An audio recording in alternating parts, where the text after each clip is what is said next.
just let me know.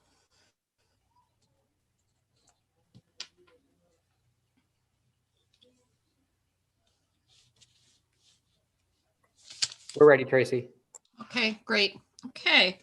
Want to welcome everyone to tonight's meeting. This is the town council meeting for Monday, April 12th, 2021. And I am calling this meeting to order. The first thing on the agenda tonight is a moment of silence. I just want to mention a couple of people that I'd like to lift up this evening. One is Carol Richardson, who passed away in her home on Baltimore Street on March 17th. And we want to offer our condolences to her wife, Carolyn Morrissey, and of course your family. Nate, I know she was your next door neighbor, and you knew her and knew Carol and Carolyn, and you asked to maybe say a few words about Carol.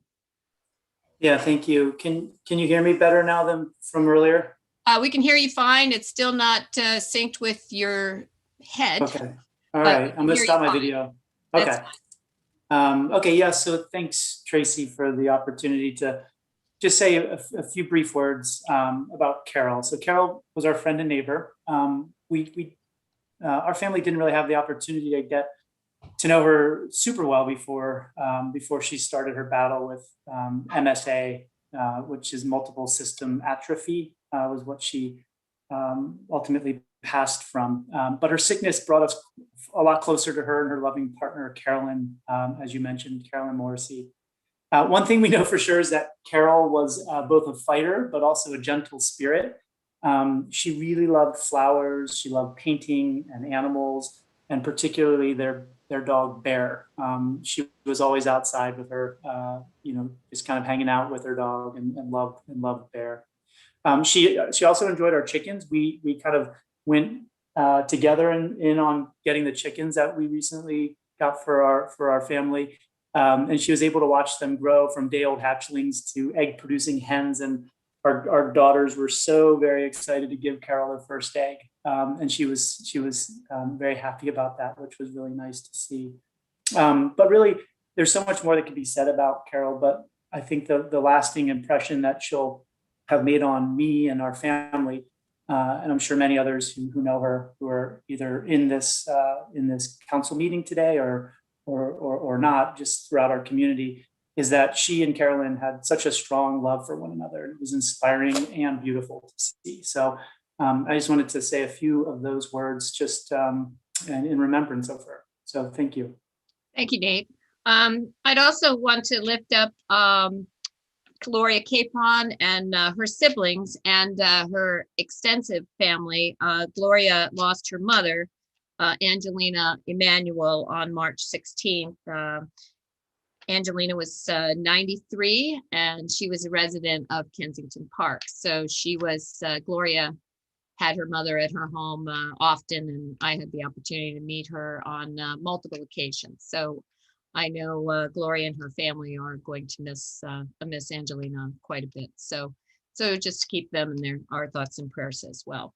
Is there anyone else who'd like to lift someone up tonight?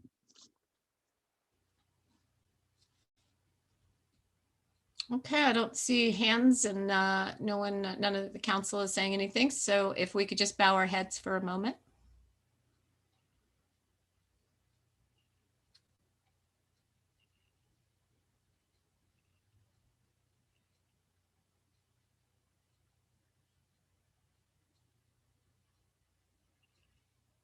Okay, thank you very much. And we'll be moving on. The next item on the agenda is the approval of the minutes for the March 8th meeting. Council, I know you all received the minutes, the draft, and Connor, I believe you made a couple of edits. That no one objected to. So we will need a motion to approve. So thank you, Mayor Tracy. I would move that we accept the minutes from the March 8th, 2021 Town Council meeting. Okay, is there a second? Darren? Okay, thank you. All those in favor, say aye. Aye. Aye. Yes. All right, thank you very much. Aye. Nate, just so you know, we did lose your face. I'm not sure you meant to do that or just your video. Yeah, I turned it off and then I turned it back on and it doesn't seem to be working too well. Okay, well, we'll Sorry just about the your computer troubles. lovely voice. Okay, it's I'll fine. try to keep it on. If it pops back on, let me know. Okay, thank you. Thank you. All right, so the next item is an announcement regarding our June 7th town election. We do have 3 candidates who have filed, incumbents Darren Bartram and Connor Crimmins and Tim Willard, who's actually on the call tonight. Nice seeing you, Tim.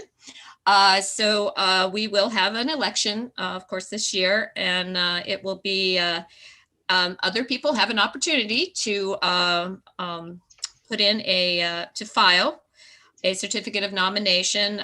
They have until May 10th at 4 p.m. And we will have a candidates forum virtual on May 24th at 7 o'clock. And then just so be sure, candidates, to put that on your calendars, the May 24th. And we will be doing a journal that'll allow each candidate to have a write-up about themselves. We have to turn that around pretty quickly after the 10th. So your due date for your write-up will be May 12th. So be sure to put that down.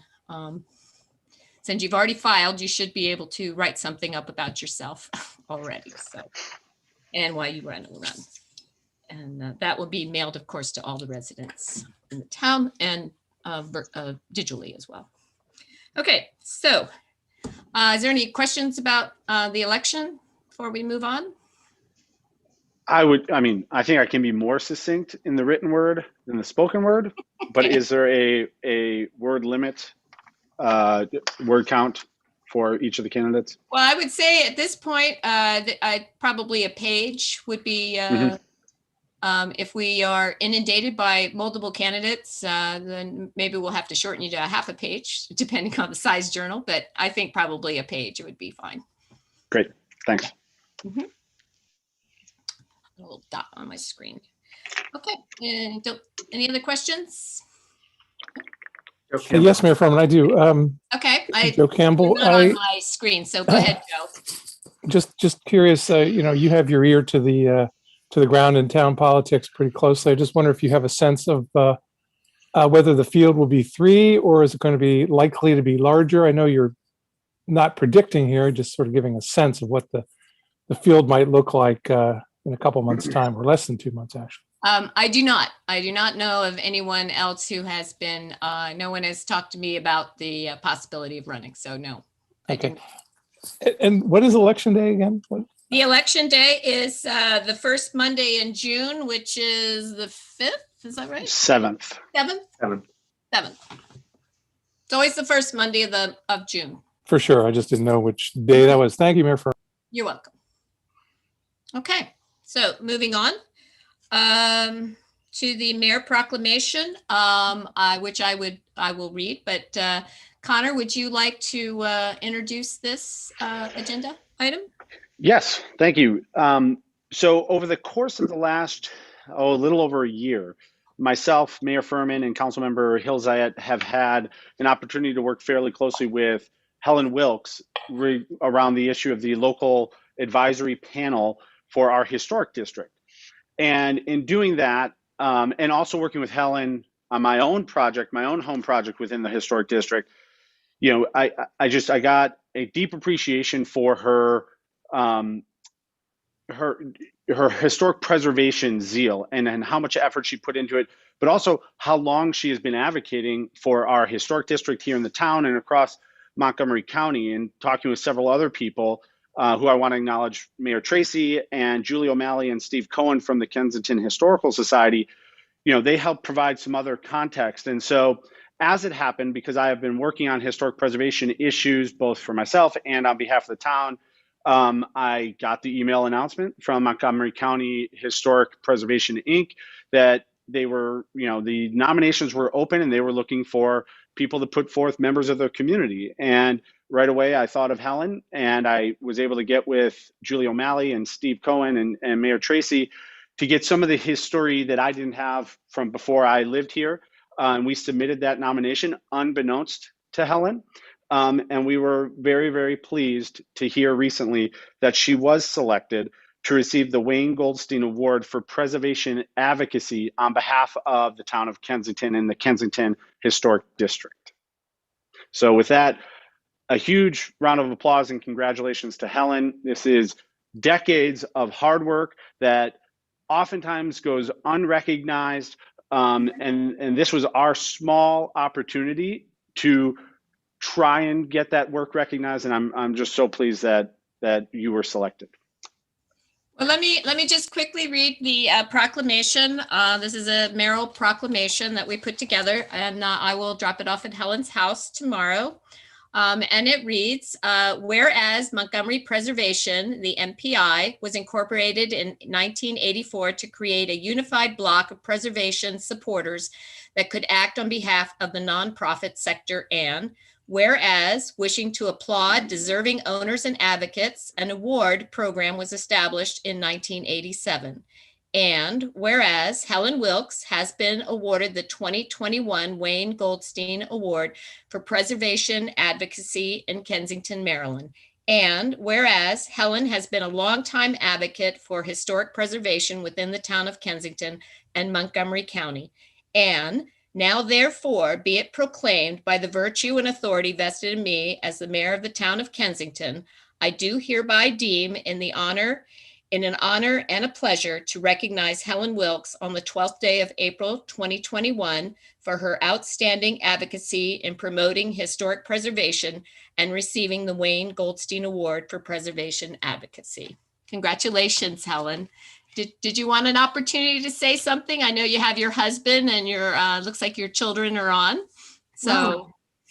Yes. Well, thank you to my dear husband and children for supporting me in all this, but I am not comfortable with this spotlight. First of all, I want to say that I don't like that spotlight at all, but I mean, I've been doing it obviously not for this glory, but I appreciate this glory very much, and I appreciate the award and the recognition from the town. Been doing the best I can to help preserve this wonderful town's character and historic character, which imbues to the entire town, as far as I'm concerned, and to keep Kensington great as it has been for our family and for everybody else. And if anybody wants to join the local advisory panel, which advises the Historic Preservation Commission, by all means, contact me or let Mayor Tracy or Connor know, because we can always use good people who want to jump on the preservation boat and help preserve this town's great character. Thank you. thank you, Helen. Helen and I have had long conversations. We don't always agree, but we do agree that this is a great town and that we definitely want to preserve our historic character. So we definitely are in agreement on that for sure. So again, congratulations, and I will drop off your proclamation to you tomorrow. Thanks very much. Thank you.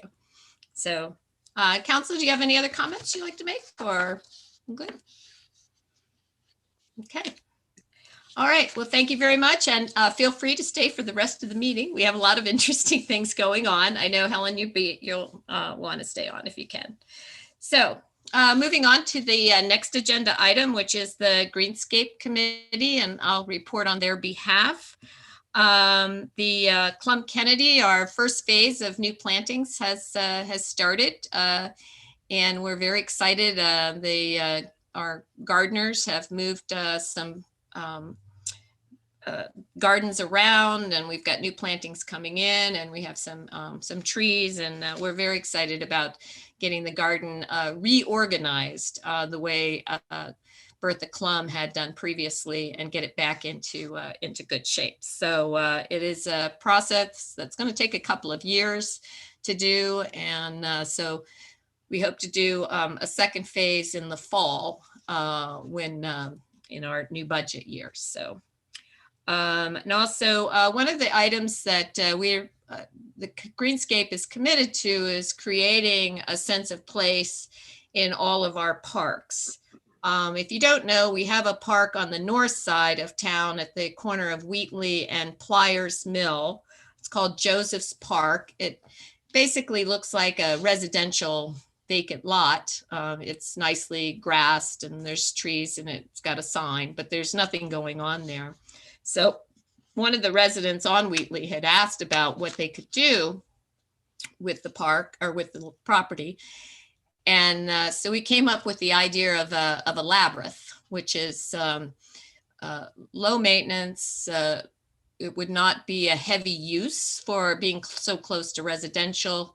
So the Greenscape Committee is looking into that and we'll get some estimates. This is probably not going to happen until next year, and there'll be opportunities for people to review the plans. But that is, the direction in which the Greenscape Committee is drawn to, and we will definitely talk to the neighbors on Wheatley, St. Paul Street, and the ones nearby to make sure that they're comfortable with the use of that property. So I think that's the major things for the Greenscape Committee. We will be meeting again probably the end of April or early May. So any questions? I had one. Is that Jody? Okay. Yeah. What is the background on Joseph's Park? I've always wondered when I walk by it. It's such a small little property that's never actually used. I'm trying to remember. I know the Joseph family is a name in the Kensington history. Matt, do you recall how we ended up getting that piece of property? I don't. I can check the records though. So. Okay. I can add a little bit of color to it, only because several years ago there was a suggestion of selling it off. It's basically a residential lot that was deeded to the town.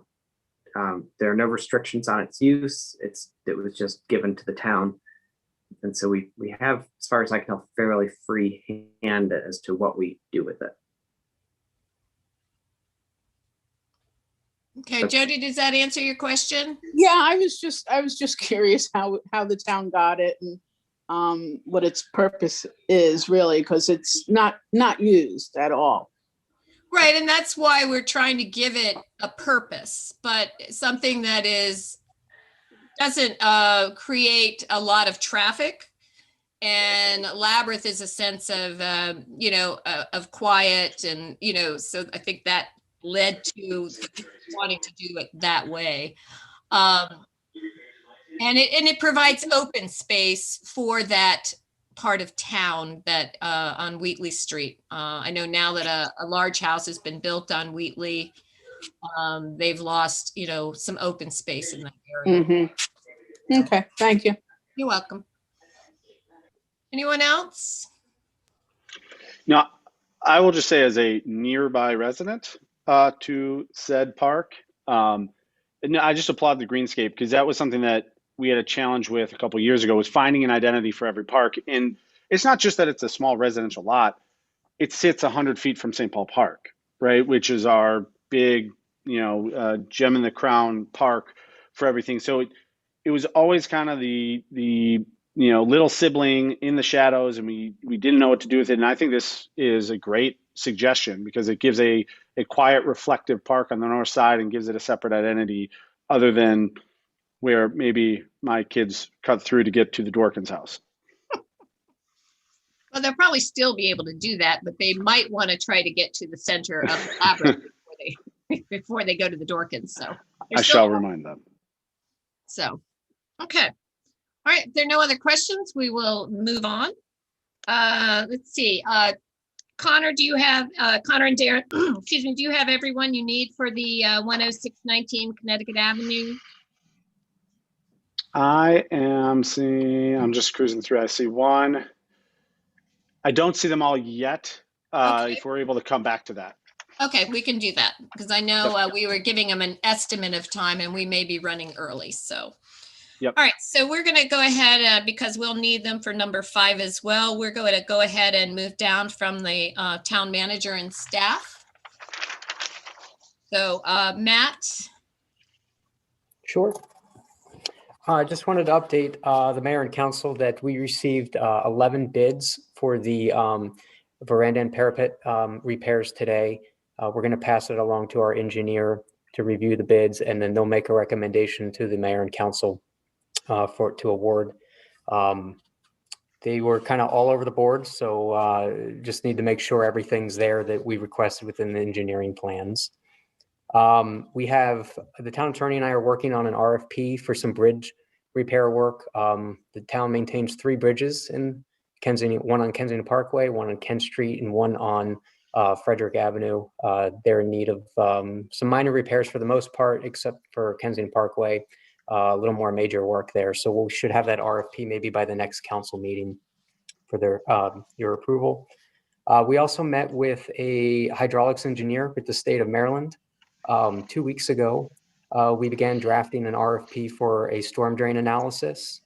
This will review our existing storm drain capacity and allow us to put an RFP out for an engineering firm that will guide us on any recommendations moving forward.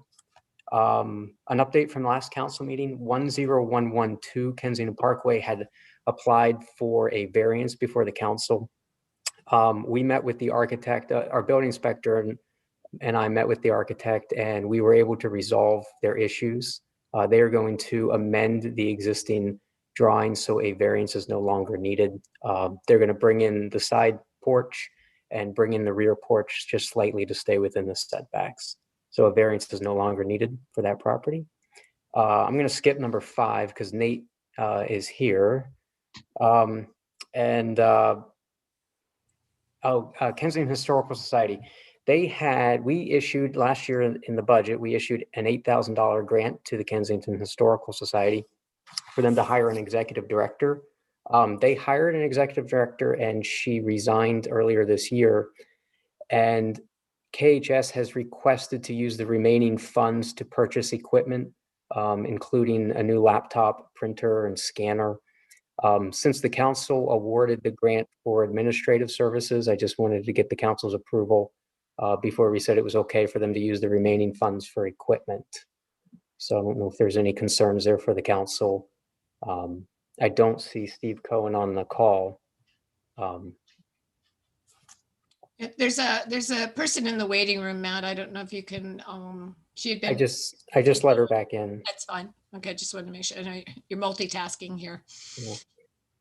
I'm sorry, could you just repeat what kind of equipment did they want to purchase? They wanted to purchase a new computer, a scanner, and a printer with the remaining funds.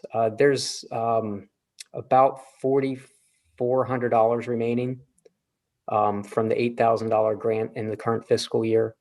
Okay. And just for the record, they did request an additional $8,000 grant for FY22, so they can go out and hire another executive director. Okay. Well, I don't think they're planning on spending $4,400 on a printer and a computer. So I have no problem with them using the funds for that. Council? Any objections?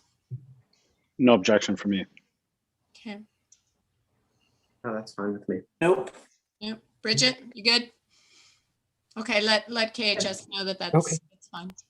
All right, and then just back to number 5, if Councilmember Engel wants to add anything, we are working on the BPPA grant. It's an application to draw awareness for pedestrian and bicycle safety within not only Kensington, but the within a half-mile radius, which would include Kengar. We hope to have that grant completed within the next week or two. And I don't know if Councilmember Engel wants to add anything to that. Yeah, thanks, Matt. Maybe just very briefly. So this was one of the recommendations of the working group, one of the immediate recommendations made by the working group to apply for the Transportation Land Use Connections Grant from MCOG, Metropolitan Washington Council of Governments. And that was to help study the way to transform and improve pedestrian and bicycling along the Connecticut Avenue corridor. But this was a complementary grant, or excuse me, a complementary application that would be to designate basically the town as a bicycling and pedestrian priority area, which essentially gives it more attention and more focus for coordinating and collaborating with the state, particularly SHA and the county. And this kind of goes hand in hand with the grant. It doesn't mean if we don't get the grant, which we'll find out about that in a couple of weeks. It doesn't mean that we can't still be a state designated priority area, but one would feed into the other. But for those that don't know, we already are a bicycling and pedestrian priority area for the county. This would kind of elevate that to the state level. We're tempering our expectations because the state does not approve a lot of these, but we think we have a good application, and we'll see. We'll see what we can do. If we don't get it this year, we'll try again next year. But that's the grant will be, or excuse me, the application will be submitted by the end of April, and we'll find out a couple of months after. That's very exciting. Yeah, thank you very much.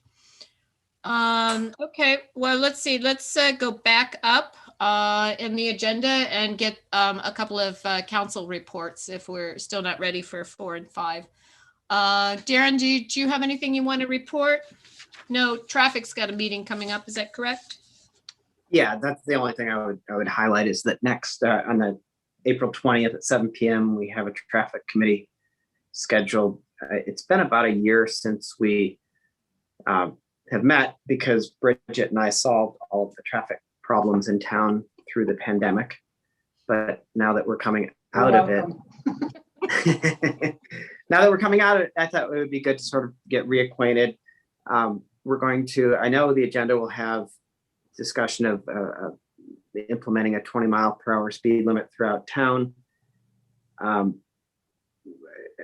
Connor will probably cover this in a little more detail, but I think this is a good place for us to strategize about how to justify or how to get up more support for the always stop sign at St. Paul and Metropolitan. We'll update on various petitions that might have been that were outstanding, but so hopefully it won't be a long meeting, but I think it's important to get back together. Okay, well, I know I've had an interest from at least one resident who was interested in the traffic committee, and I know we go by streets. You don't want like 5 people on like Dietrich Avenue where I live to be on the traffic committee. So is it possible to put out an email saying that we are looking for more people and kind of giving an area in which we really need more representation? Sure. We'll do that as part of announcing the meeting. Okay, and inviting, because anybody can go on the Zoom. You don't have to be officially on the traffic committee, but I think if that area particularly is available, that it's an opportunity to get familiar with the committee. So. Yeah. And we maybe more than any other committee kind of welcome public comment during it. It's normally a committee only discussion, but traffic issues, people have opinions, so we like to let them voice them. Well, I think if you're in a particular area that you live in, you become sort of an expert on what the problem is. So it's helpful to have their thoughts on a particular area. So sure, definitely. Yeah. Bridget, did you have anything you wanted to add? On traffic? No. Okay. Anything else you want to report or? Yeah, so I have an update on the rate case if you want that, and also on the charging station. Sure. Yeah, that'd be great. Okay, so we filed initial testimony on March 3rd, and then rebuttal testimony on March 31st. There's been a lot of interest in this rate case. Rate cases aren't exactly the most dynamic or exciting legal process. Yeah, it doesn't get that sexy, but this is like kind of unusual as far as what I've seen before. There's a lot of interest in this case, and some rather pointed questions from the PSC commissioners. So it's as good as it gets for a rate case. So we have one more round of testimony on April 20th. And then there's a 5-day hearing, and that'll start on April 26th. So, I think the first 2 days are going to be about the pilot program for the lighting, and then the rest of the time will be spent on the rest of the rate. So, There's that. We also put in an application for a charging station. They did not like our locations that we suggested. Really? Yeah, they didn't. Shocking, isn't it? Yeah. Because we used what, the train station and town hall? Yes, and they were, quote, not appropriate. So we're gonna have a meeting with them on the 16th, right now, sorry, Nate and I. And so we will report back. What do you know what they consider appropriate? I mean, just more activity is that? I don't know. Okay, well, it's I fine. don't know. I thought it was a little fishy myself, but you know, Okay. I'm gonna play ball. So there's that, and then the other thing is one of our neighbors, Brian Toms, needs a kidney, and so there is a kidney donation chain that we're trying to start. So if you email me, I will send you the link. He's an awesome guy. Be great if we could get him a kidney. We have a good town, so you know, I'm hoping some folks volunteer. Have you put something out on the listserv or? No, because I feel like if I put it on the listserv and I have to send it 400 times, I might as well just have like a auto respond that just does it for me. Right. Okay. All right. Good. Does anybody have any questions about the rate case? Out of just curiosity, Bridget or Nate, is there anything more that we have to do in this? Like, do we have more testimony that we're giving on the 20th, or that's just a filing date? We probably will have testimony to give. You know, what we're doing right now is trying to get as much information as possible. So like Pepco will say like, oh, we're doing this for you because it'll benefit you. And then we'll be like, okay, well, how does it benefit us? You know, like we're really just trying to get them to like say exactly why they're doing it. And so once we get that information and they respond to us, like we have to keeping up with that. So sure. It's in our interest to continue on, and we're almost there. Okay. Perfect. I guess just not to prolong this because Pepco rate cases are exciting, but we have a fairly limited relief that we're looking for. And I understand to be, you know, we don't want to go first on LED conversions. And we thought about, I mean, is it even conceivable that we could just sit down with them and say, hey, you know, reassure us of this and we'll withdraw? But that's sort of the point of this, right? Like that this is sort of the forum to say, here's what we want, here's why we want it. So maybe, but I don't think it's really in Pepco's interest to have like a parallel rate case, like an informal parallel rate case. I mean, anything is possible, Darren, if you want it to happen. No, this is my first rate case too. And it seems like at this point, I don't even know that we've actually asked for, told them what we want. And we've written about how all of everything they're doing is unreasonable. Yeah, and I just wonder if it's like if a they knew tango. that we were for a fairly limited relief. No, I mean we Okay. talked to them informally, so I kind of feel like it's a bit of a dance that we just have to go through the steps at this point. And if we kind of decide to get fancy or creative, we could sort of mess it up. You know, I'll do whatever you guys want, but it might be more efficient and faster to just plow through at this point. I mean, we're already in April, so. Okay, Joe, I think I see your hand up. Did you have a question on this issue? Not on this one, Mayor Furman. I'm Okay. sorry. I don't think That's I put my okay. hand up. I think I may have been applauding for Helen, Oh, for Helen? Okay. You're which still she deserved, by the way. That's fine. Okay, thank you. Nobody cares about my rate case. All right, well, does anyone have a question about Pepco rate cases that they want to ask? I'm not seeing any hands, so, okay, so we'll move on. Connor, did you have anything additional you'd like to report? Yeah, just two things. One is 0.5 from the council. That's the town retail and service business assistance. So the Montgomery County Council last week approved a new $1 million rental assistance program. I just want to make sure that our businesses know about it.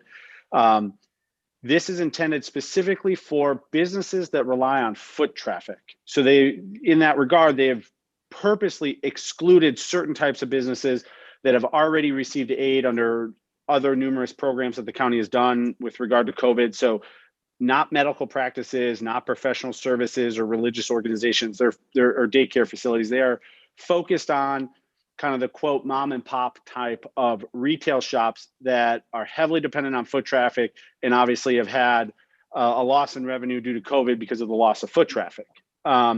So there's $1 million set aside. I know that's not a lot of money when you think about the sheer scope of the county. If our businesses choose to apply, and I forwarded this information off to the Kensington Business District Association, the grants can be up to $10,000 or 3 months of rent, whichever those two is the least. To qualify, you need to be a Montgomery County business, either entirely within the county or solely within the county, or if you have multiple locations, at least 50% of your business needs to be, or 50% of your employees need to be from within the county. You need to have had less than $500,000 in annual revenue prior to the pandemic. And you have to be considered a service-related business that relied on foot traffic. So they're still coming up with the application. The Latino Economic Development Corporation is who's going to help run it on behalf of the council. So continue to just keep an eye on that. If there's anybody from our business community who is watching this at some point and has questions, feel free to reach out. And if I don't know the answer, I'd work to just connect them with the right resource up at Montgomery County. Well, if you can send whatever links or information you have to Carrie Ann, she can forward out an email. She's got the emails to all the businesses. Yep. There's I mean, this is fresh off of the agenda from last week. So it's not yet put together, but as soon as it is, with the Latino Economic Development Corporation, they have the application site and criteria and all that. I will work with Carrie Ann to make sure it gets out there. Okay, because I mean, I think a lot of the businesses, particularly along Howard Avenue, would, and even at the Kensington Shopping Center, would probably qualify for foot traffic. Yes, agreed. Other than that, just to come back to a point that Nate started talking about, Darren alluded to it, they all kind of dovetail together. It's really this heartwarming story of how the actions and activities of multiple people within the town are working to improve pedestrian safety. Nate spoke about the bicycle and pedestrian priority area and getting that designation application in, and how we already are one, but we're really putting an emphasis on connecting our town by bike and pedestrian access, across Connecticut, across Metropolitan, across the train tracks, those things that kind of bifurcate our town. And just recently, I mean, there was a communication back from the State Highway Administration, and we have been working with them for years, where they acknowledge that the temporary all-way stop that is currently in place at St. Paul Street and Metropolitan Avenue, as a reminder that used to not have an all-way stop. It was only stopped for St. Paul, so Metropolitan traffic kept flying by, but it's a prime pedestrian area to get to the train tracks, to get to the farmers market, for commuters trying to get to Mark. And we've asked and asked and asked for some type of pedestrian control at that location and at Wheatley and Metropolitan. And they just came back this week and acknowledged that they are willing to retain the always stop at St. Paul and Metropolitan. Now that means that the rapid flashing beacon that they had agreed to last year that was programmed for that, they would not have run both of those. I am strongly in belief that the four-way stop, the all-way stop, is exactly what we need. Since it's been in place on a temporary basis because of the construction at Solera Medina, it has drastically improved the pedestrian connectivity between the north side of town and across the train tracks, and made it unbelievably safer for people to get across, just because of the weird sight lines and the way the traffic goes through there. Now, we are still engaged with SHA that we don't want to lose the rapid flashing beacon at Wheatley and Metropolitan. But this is just one of those good news stories that it has taken, it's taken my entire time on the council. 4 years of constantly working with SHA. I know many of us on this call, Darren and I, have walked that corridor with SHA probably a half a dozen times, and finally it clicked. So not to say we're going to give up, because until I see that permanently there, I will continue to be a squeaky wheel. But I want to thank yourself, Mayor Tracy, Darren, everybody who's worked to help get SHA to come around on this issue. Yeah, I mean, you're right, Connor. We've been promised things before and they seem to either get postponed or, but we seem to have finally gotten the attention. So this is indeed good news. They are also now studying the crossings on University Boulevard, which is also good news. I'm not sure how easily they're going to solve. Nate and I were on that call. Darren, I believe you were on that call as well. But they're going to see what they can do. We're hoping that maybe instead of a 6-lane highway on certain parts of University, maybe it'll go down to a 4-lane, and then we can have some bike lanes there. So we'll see. We'll see what they come back with. So that's very exciting, and maybe by the fall, we'll have an idea of what they're thinking about. So, does anybody have any questions regarding the addition of what Councilmember Crimmins had to say? Okay, I just have a couple little of announcements, and then hopefully the people from 10619 are ready to go. I just wanted to make sure everybody knew that Nicole Bruget, who did the murals for Clum Kennedy and the Summit Avenue Bridge and the Jubilee, the butterflies, won the mural competition for the Montgomery County Planning and Parks building in Wheaton. So this is indeed exciting. So she's going to have a very busy summer because we hope to have her do a mural here in Kensington as well.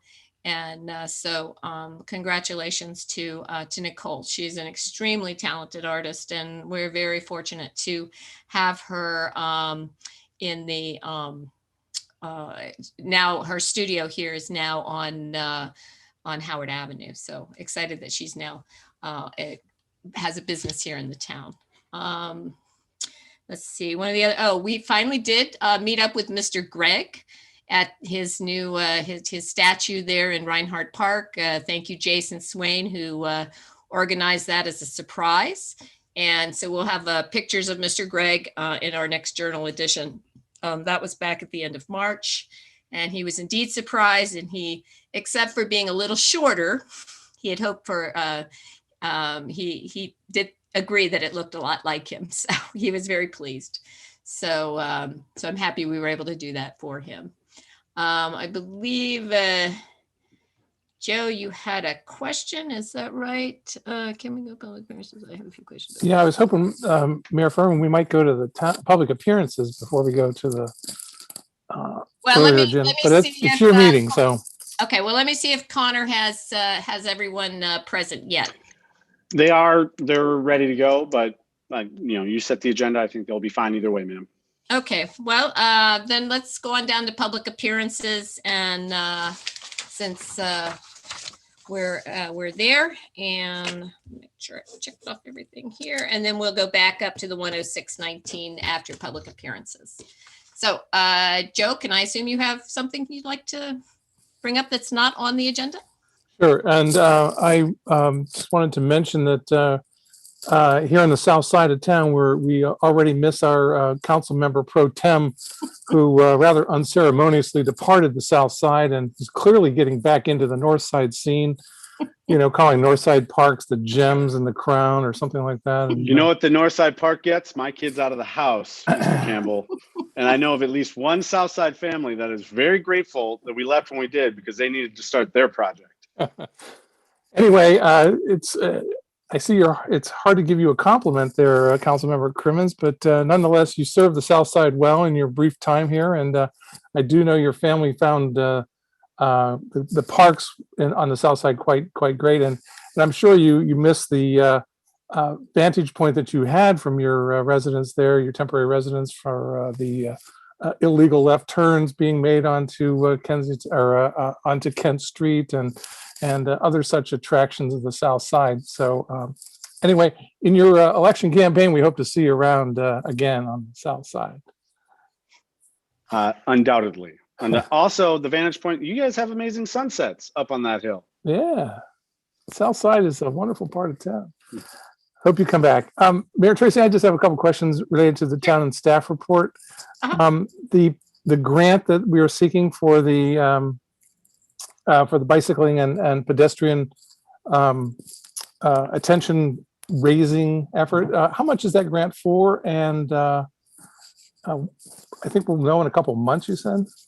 I'm going to let Nate answer that question since he's the one applying for it in his committee. So Nate? Yeah, thanks. Thanks, Joe. It's two different things. So the grant was the Transportation Land Use Connections MCOG, MWCOG, or COG, I guess is what it goes by. That was we requested $60,000 for a planning study. And that we will know if we got in about 2 weeks.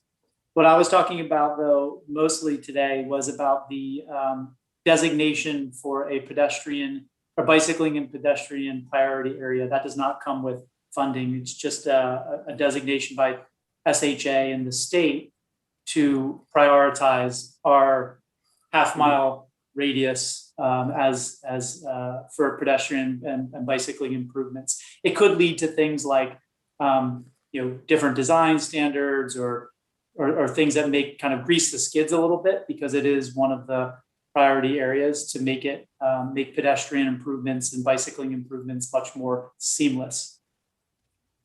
Hope that answers your question. No, it does. Thank you. So it doesn't designate any particular area of town as a priority area. It makes the whole town a priority area. Well, which may have some it's essentially a add-ons later. half-mile radius, right? So, yeah, it's essentially a half-mile radius that we are centering at Howard and Connecticut, because we want to make sure to include Kengar for the connectivity with that neighborhood. But I think, Matt, correct me if I'm wrong, it should encapsulate most of the town, right? That half mile? Mm-hmm. For the most part, yeah. The areas that we're looking at that are predominantly within the recommendations of the working group, it will address, so. Okay, thanks. Matt, I was wondering if you might elaborate briefly on the bridge repairs you talked about for the south side of town and what kind of disruption we might be facing in terms of the construction causing some delays or detours or something when this all begins?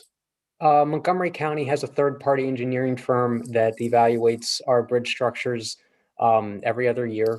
The most recent report recommended some repairs. We're looking to put together a contract to make all the repairs at one time. In addition to, everyone that lives on that side of town is aware that there's some flooding issues by Kensington Cabin Park, and that bridge is experiencing some erosion issues that we want to address now instead of waiting until the next report. So we're going to include that as well. As for disruption, I don't know at this moment. We don't even have the RFP written. But we'll provide additional information once we have more information.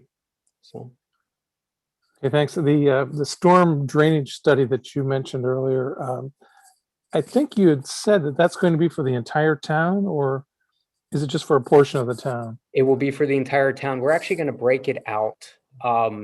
We have what we refer to as the C line is the main storm drain system within the town.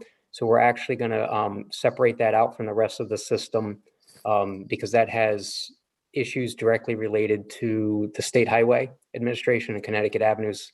It's a shared system, but the evaluation will be for the entire network. Okay, thanks. And finally, what happened to Town Hall? Can you tell me again, or tell us again what happened to Town Hall that was flooded out a few months ago? Was that essentially? You're talking about the portico or the? Yeah.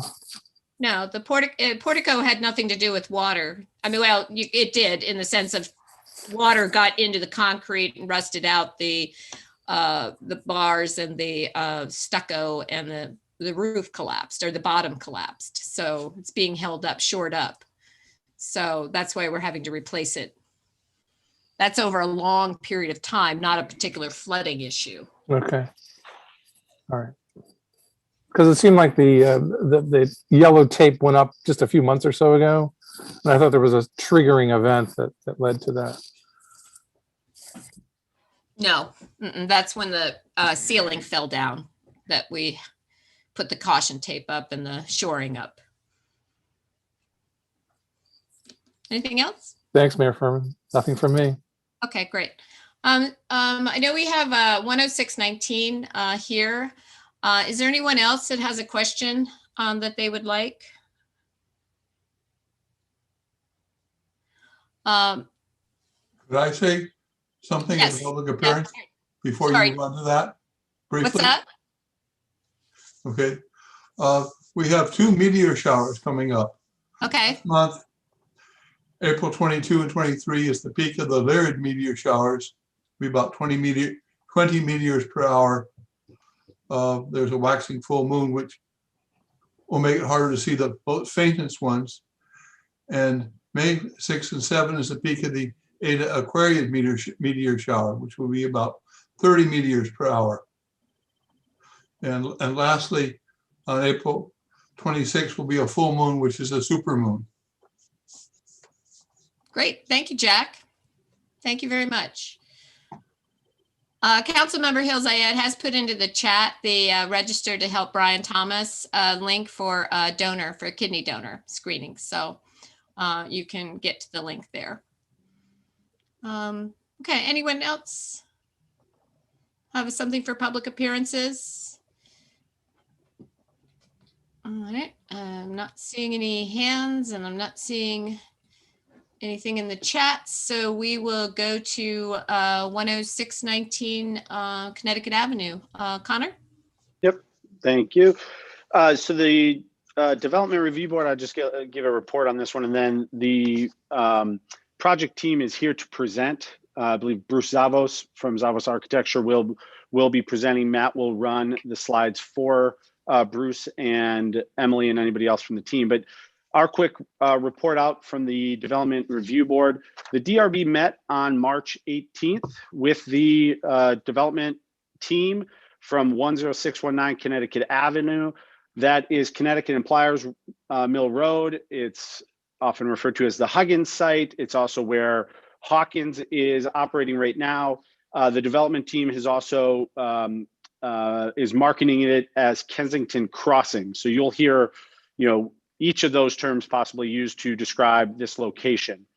The project team presented a retail-oriented presentation. It's about 6 retail spaces, a single-level retail center. We went over the architectural plans with them. I don't want to steal Bruce's thunder because he is going to present.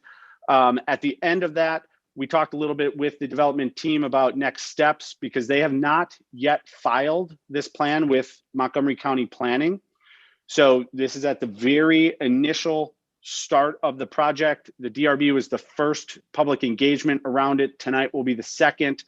They did take feedback from the DRB. Some areas, we talked a little bit about architectural design and the quality of that design and the materials. There was some discussion around different things they might think about as they continue working through the development process.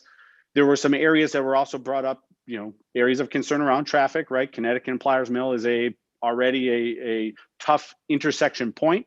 So the ingress and egress of the property was of utmost concern. So there was a discussion around that, discussion over parking, because the county has a parking number that says it should be around 56 parking spaces.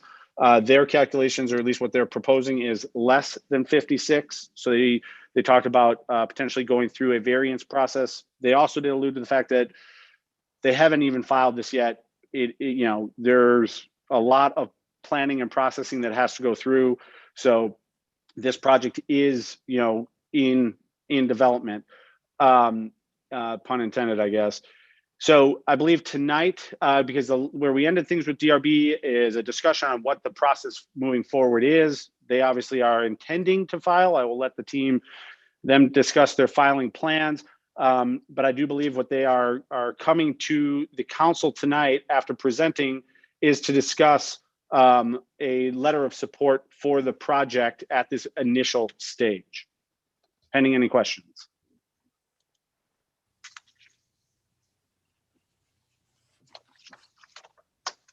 See any questions coming from the council? So we will open it up to the public for questions after the presentation. So Mhm. I guess Bruce, I guess you could get started. Sure. Michael, did you want to say any preliminary opening remarks? I defer to you. Very good. We appreciate that. We want to thank the mayor and council for meeting with us tonight to review this project. We had a very productive meeting with the DRB, and I'll discuss the comments that they provided us with and how we're going to respond to them accordingly. So Matt, I understand you're going to be handling the slides, so we can go in the order that I saw them. So the first one is an overall site plan. If you could pull that up. Did we lose Matt? There he is. There he is. So this is the overall site plan. To the left, obviously, is Connecticut Avenue. To the north is Pliers Mill. We have basically a bifurcated floor plan, two parts. One about 5,500, one about 6,000 square feet. We have, and to take it back a step back, this is the culmination of many meetings with the development team and with the leasing agent to come up with this proposal. You can see that we have the parking is in the rear of the site, let's say the east part of the site. We wanted to make sure that people using the facility, using the retail space, would be able to go from their parking to what we consider the front of the building facing Connecticut and Pliers Mill. So you can see in the middle, it's almost like a dumbbell. It's a connector piece from the parking area in the back to the area in the front of the building.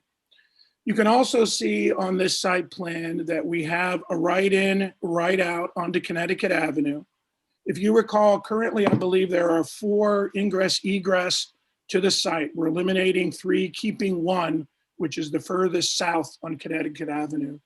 We've had some preliminary discussions with the State Highway Administration. They seemed to prefer this arrangement where we were eliminating the other 3, keeping this one, again, further south on the property. It is also a potential that we will have a bank on the south side, and you can see in the parking area that we have a teller's window and drive-through. In our DRB discussion, we had a number of comments about stacking abilities, and we are, again, exploring those. But currently, we meet the minimum requirements. I believe there are 3 or 4 stacking possibilities. There was some concern. Bruce, go ahead. Hey, Bruce, sorry to interject. Could Sure. you just define stacking for people? Oh, I'm sorry. When you come up to the teller window, it's the cars behind you. So you can see, again, I can't use my mouse here, but Matt, maybe I can use you. There you go. If you come down, you can see if you come down south, there we go. You can see the drive-through. We've got that, again, segmented off from the rest of the parking area. So where that arrow is the stacking. Where the rectangle is above that is the actual drive-through. There was some concern about potential stacking on Connecticut Avenue, and that's something we will explore a little bit more. From our civil engineer, he did not consider that to be a major impact, as they've done multiple banks. And again, the 3 or 4 stacking requirements usually take care of the banking a retail customer. Now that we're in a little bit closer, Matt, can you slide down just a little bit on there? I'm sorry, go north. Okay, you can see very clearly again, sort of that dumbbell where we have a connector piece between the parking in the rear and the retail frontage along Connecticut and Pliers Mill. Talking about, again, ingress egress, we originally had proposed coming out on Pliers Mill, where you can see the 3 trees, but we're in negotiation with the adjacent property owner to be able to go through their parking area and come out on, I believe that's Magnolia.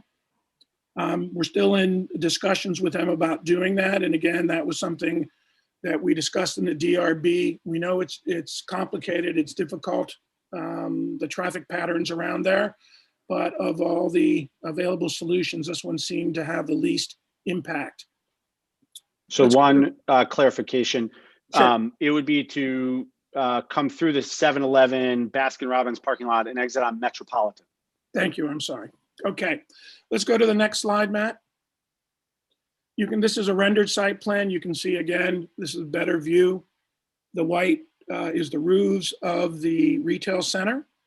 We had some discussions about right now, we're not showing any mechanical equipment or screening on the top, which we will be looking at doing. Obviously, we're not at that stage yet where we know what kind of mechanical systems will be sitting on top of that roof. We did discuss potentially using a little more sustainable design approach for the roof, perhaps a green roof. Again, that may be something that we will look at. Also, the potential of putting photovoltaics up on the roof as well. That's, again, something that we will explore. I think now, Matt, do you have control of the video that we've done for this, that you can, because we can go take a look at the elevations, but the video that we did is much clearer and a much better communication tool about what the design intent is, how it will impact Connecticut Avenue and Pliers Mill. One other thing in the DRB that we talked about, right now we're showing our tree line and a potential planter set back from the curb. There was a discussion that we had again with DRB that it would be better for us to have some sort of buffer, a grass strip, move the trees out closer to Connecticut Avenue and Pliers Mill, creating a better walkway area to energize the streetscape. We need to reserve about 10 feet for potential right turn lane or bike lanes that could occur in the future. So we can accommodate that comment by the DRB. Matthew, are you going to be able to run the video?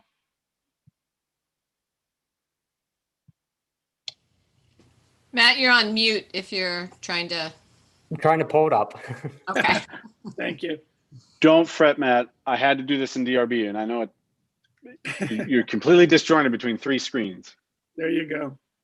So just for clarity, Bruce, so it's because you have to, the lanes are going to have to be reserved, the space reserved for future. It would be, to put trees in now only to have them removed later. Is that the concern or? Well, that was the concern. I mean, we talked about a grassy strip there as well, which obviously would be less impactful if we have to use it at some point in the future. But that's something that we're discussing with our civil engineer and ownership. From my perspective, it would be nice to have the trees closer as a buffer along Connecticut Avenue, creating a more secluded area. Obviously, Connecticut Avenue has a lot of traffic. Don't need to remind people of that. But by creating that buffer along there, one, gives you physical protection, but two, I think will, again, help energize the streetscape. Right. Yeah. Trees take a real beating if they're too close to the street because they get all that salt and just terrible. Agreed. Well, you can see from the video that Matt has been able to pull up, we have the trees set back and we have seating areas and planter boxes. Again, that strip in the front where you see the person walking is that 10-foot reserved area. The building is right now envisioned as brick throughout, with aluminum storefront, as you can see here. This is the rear going through the parking area. Again, we wanted to make that connector piece very encouraging for people to move through, and that's exactly what we're doing. One of the things that we had discussed, again, with DRB is the potential of putting some sort of covering over that connector piece, which is something that we will definitely take a look at. I think it was a good suggestion. Here we are going down South Connecticut Avenue, and there's your right in, right out. On the left would be the potential bank site that we have discussed. And there's the drive-through.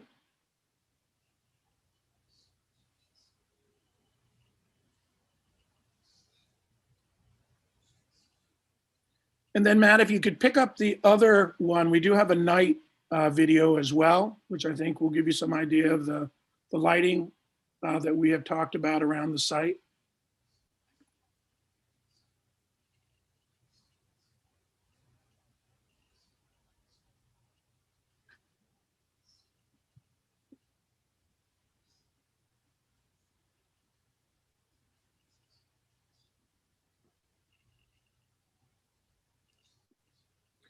One thing I could interject now too is tip of the hat to ownership, because they've basically given us the potential of making sure that whatever we design is acceptable and purposeful for the city, for the town of Kensington.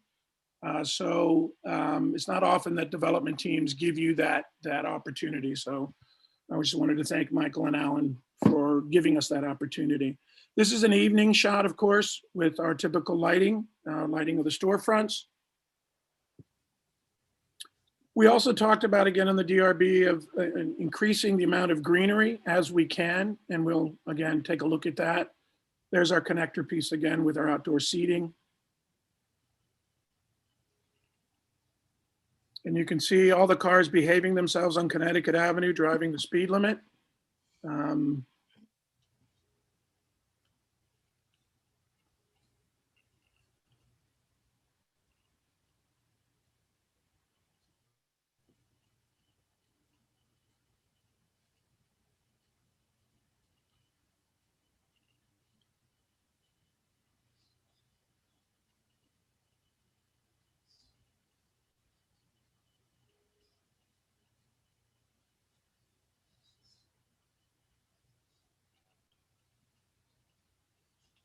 And right now the potential is for 6 tenants. Also with the availability of a restaurant user, bank user, and then other retail.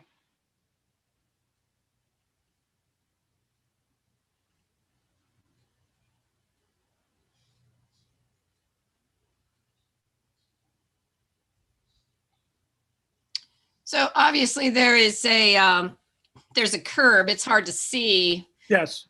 In this, it makes it look like the cars could literally just sway over into the space, but there would be a Correct. curb.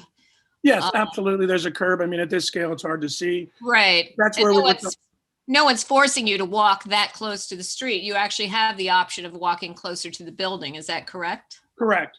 But the idea of being able to move that closer to Connecticut Avenue, we would think the planners would be not permanent. There'd be portable planners. So if we have to move that back in sometime in the future, again, I'm not a landscape architect. If we need to keep the trees pulled back, but we could do some sort of, again, grassy strip or some sort of change in paving, or even bollards or something along there to give you a protection from Connecticut Avenue. I know if I was sitting out there and the traffic's kind of swooshing by, I would not want to be walking along that area that we currently show. I would be wanting to walk on the other side of the planter boxes. Yeah, bollards are and planting boxes pulled out is definitely a good option.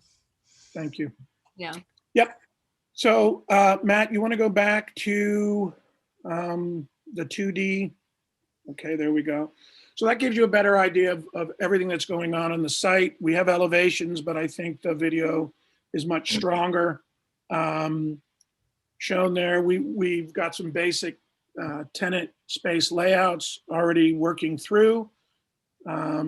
Elevations, again, don't really show exactly as that video does, but for people that like 2 dimensions, here we go. And I think, is that the last one? Here's some renderings that we've done, but again, all were captured on the video. So I think I've kind of given an overview of this. We've had some discussions about the intensity of the development. Obviously, we're significantly under the FAR. There is a potential for future development, but again, that's in the future. So with that, I've kind of given you the overview of the project and open for questions and comments. Bruce, this is Connor. Do you all have a tentative timeline? Have you guys just talked about when you may be filing?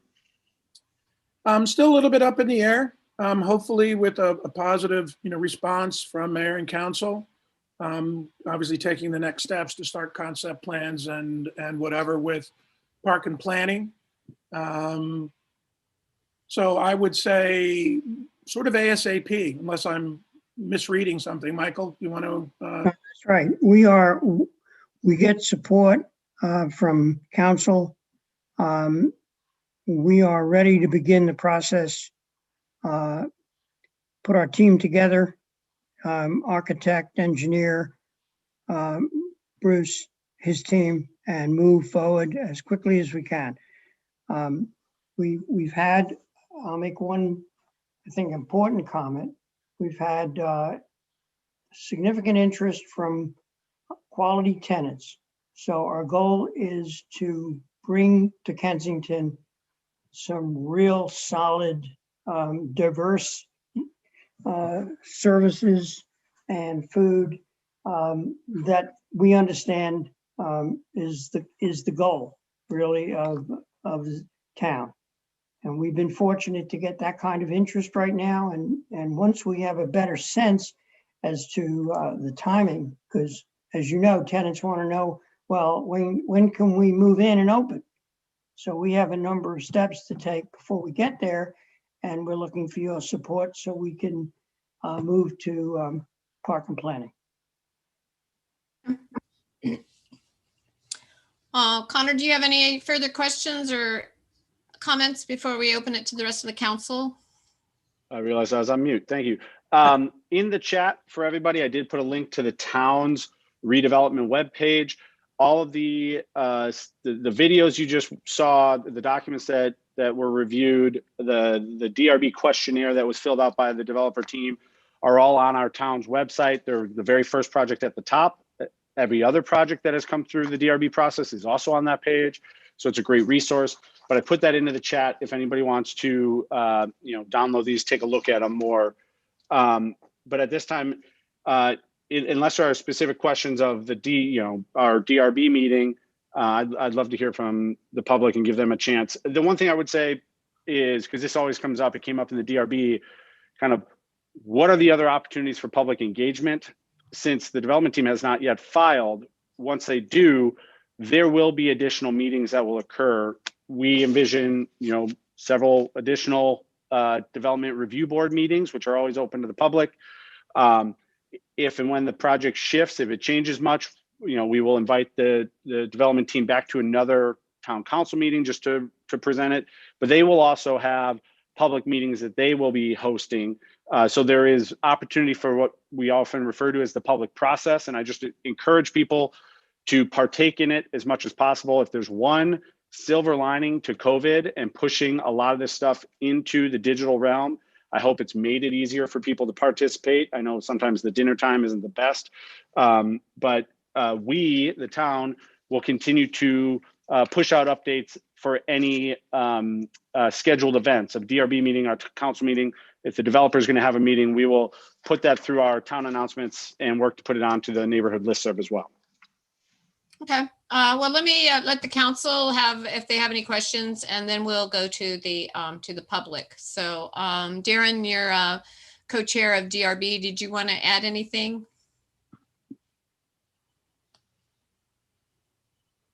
No, I thought I've seen this before. I think it's, I'd love to see it filed so we can make sure we are commenting on what is on file.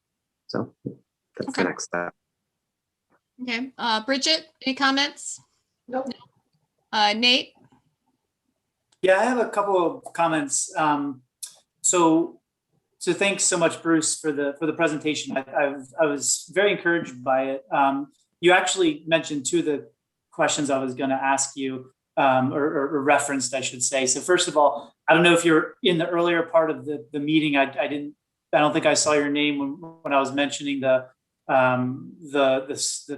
bicycling and pedestrian priority area designation that we're seeking, and then also doing the working group was recommending a grant application for studying the Connecticut Avenue corridor. So great to see that you're prioritizing pedestrians and bicycling.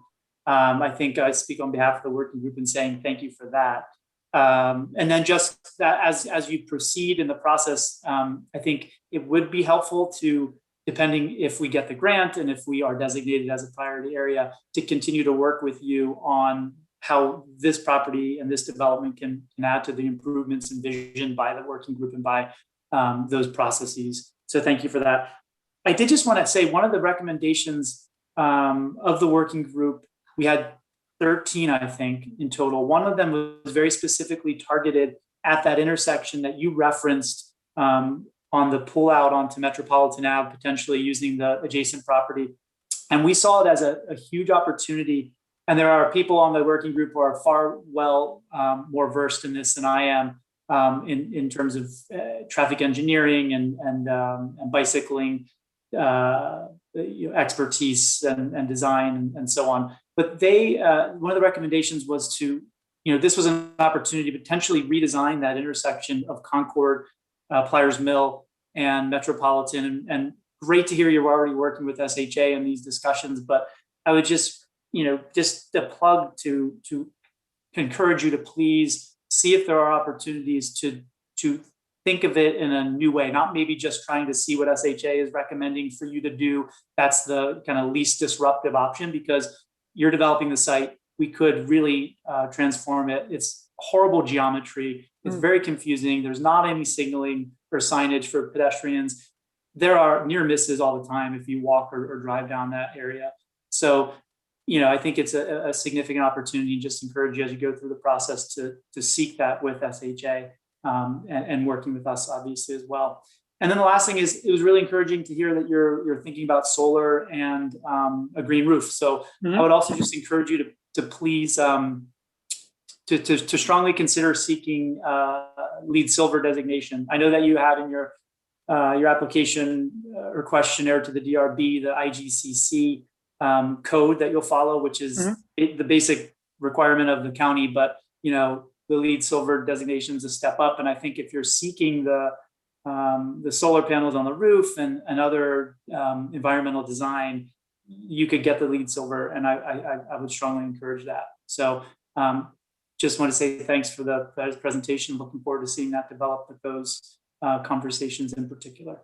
So thanks. Thank you, Nate. Yeah, we'll consider that, absolutely. I mean, we're very much focused on sustainable design. My firm is, so those are things that we will definitely take under consideration. Thank you. Great, thanks. And just so you know, the Knowles Manor apartment that's being built on Knowles Avenue, they're actually installing solar on top of their building. So I don't know if there's an opportunity to talk to them and how that's gonna, what they went through, or if you have that experience already, that's great. So don't feel special, because we encourage this all the time. And now people that come to bring projects to us for the LEED Silver, as well as the solar power and other opportunities to Absolutely. Sustainable building. So, yeah. Okay, so let's open this to the public. Connor, I need your help, maybe tracking people down.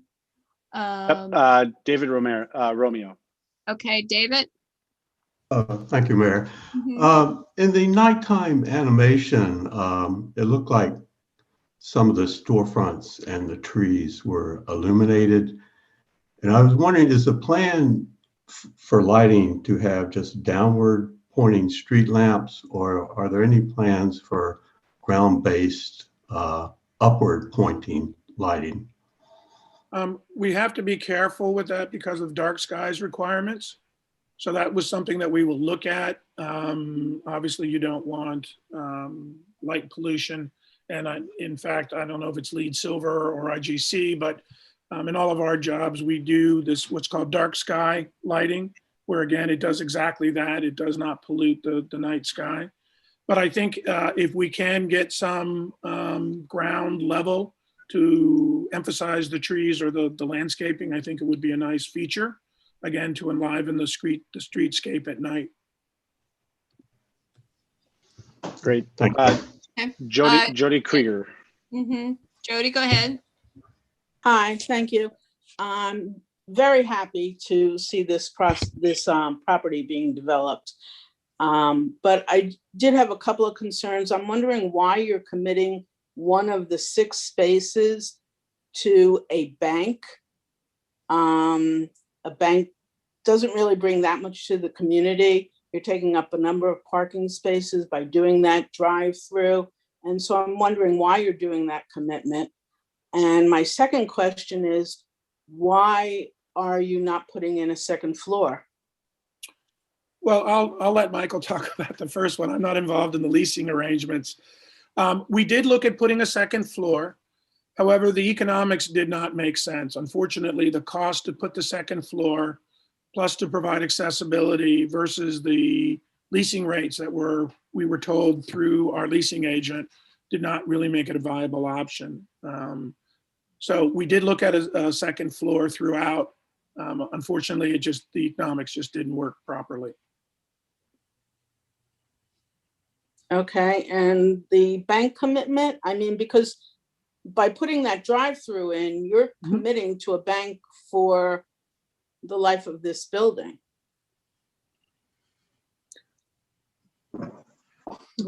I'll comment briefly on that. We are deferring to our excellent leasing team, H&R. A bank, if we were to bring a bank in, we haven't executed any leases yet at all on the site, obviously. It would be a community bank, and we'd focus on what it brings to the community. We'll be discussing it at length and evaluating it. And there's also economics, obviously, because this is a difficult site and has to be a viable development. So we have to look at all the candidates for leasing and try to put the best team together. And one other comment on a bank hours usually end, if I'm not mistaken, around a little beyond mid-afternoon. So there's no longer a parking concern at that point, when perhaps restaurants and some other uses become more popular. So it does help potentially in the parking. Okay, Michael, this is Connor. If I can just follow up on a point, because it came up in the DRB, and I think it's an important one to bring up in this forum as well.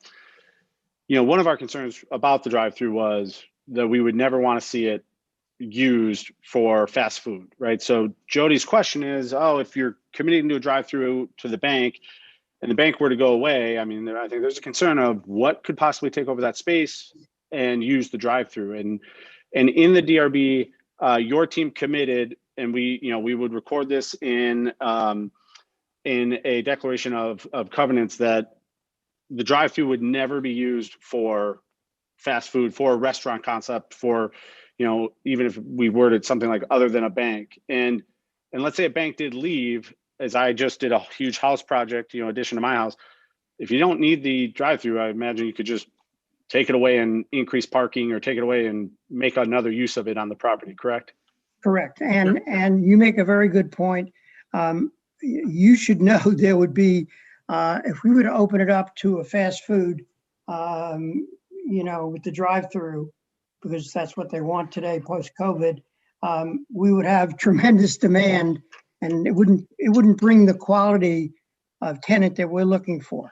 So we are in complete agreement, and our goal is not to we would not open that, I'll say it absolutely, we would not open that drive-through to a fast food. We're going to have one drive-through, and that would be targeted to the extent a bank leases that space. It would be targeted for the bank.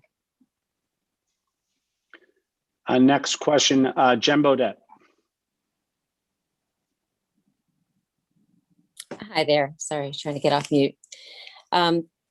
Thanks, everybody. This is a great presentation, and I'm very excited to see that corner show some movement, and that there's going to be some development there. I wanted to actually, Council Member Engel already brought up the point about the traffic and the use of that intersection of Pliers Mill and Metropolitan. So I really just want to reiterate what Nate had said, that I think it's an excellent opportunity to take a look at that intersection. I don't want to belabor the point because it was already said, but I do want to emphasize it. Beyond that, I do want to also bring to your attention that parking lot that goes that belongs to the property that has the 7-Eleven and the Baskin Robbins. It's heavily used. There's a lot of pedestrian activity there. There's a lot of traffic that occurs backing in and out of spaces. It's just not really well designed. If that's going to be an area that's going to also be a place where cars go in and out, obviously that has to be taken a look at. I want to make the point that that property, I don't know much about, who owns it or who maintains it, but the parking lot is not well maintained. There are a lot of potholes and it's just very difficult to walk around in there. No sidewalks or anything like that. So I don't know if your proposal includes a closer look at that particular piece of property and pedestrian improvements and just overall improvements to that particular lot. So that's one point I wanted to make. Yeah. Sorry, I don't know if you had a response to that. Yeah, to answer that, yes, we're definitely going to be looking at that. We realize that it's not a great situation as it currently exists. And again, in the DRB, there was discussions about, again, extending the streetscape along there as well. So those are all things we will take a look at. Obviously, it's in the best interest of our development to make sure that as much as possible, we can have, a convenient ingress egress there. So we will definitely be taking a look at that. Okay, thank you. And I just had one other quick point to make with regards to the aesthetics and architecture of the building. I have a feeling that's a discussion for a later date, which is fine.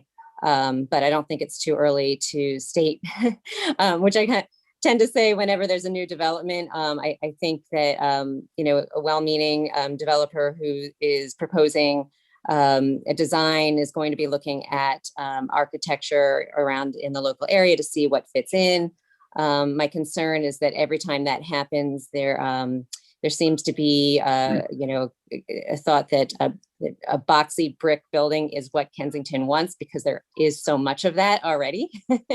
And I'd like to just, at least bring it to your attention that maybe that's not what Kensington needs or wants in terms of the aesthetics for our town. But I imagine that that's going to be discussed more in a later date. Well, just so you know, we do consider that because we are looking at other developments in Kensington, and I know Kensington well. I grew up in Montgomery County. That intersection of Pliers Mill and Connecticut really does not have a great amount of things that you can play off per se. But if you look at the site plan and you look at the actual building, we have a broad radius wall that addresses the intersection of Connecticut and Pliers Mill. We have two radius areas, again, that Dumbo where we connect both. So again, what I would consider is an articulated box.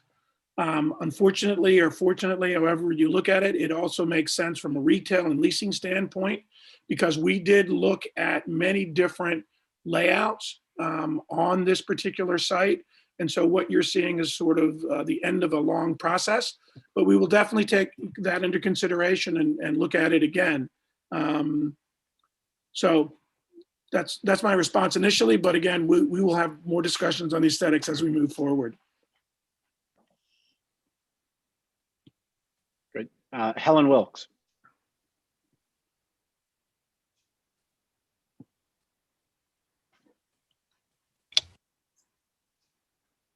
Sorry. Hi. So recognizing the extreme difficulty of designing on this site, the challenges are many. We all recognize that and know that. And I have to ask this, so please everybody bear with me.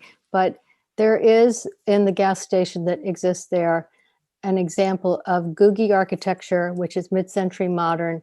And in the telling of the history of the town of Kensington, it could potentially be such a fabulous example that tells the story of the romantic automobile age that exemplifies a time in Kensington where unfortunately it resulted in the cutting of the town in two by a highway. But at the time, It was a very exciting, space age was there and in the picture, and the romance of travel. And those are represented in that style. Now, the building that's there is ugly and dilapidated. We know that.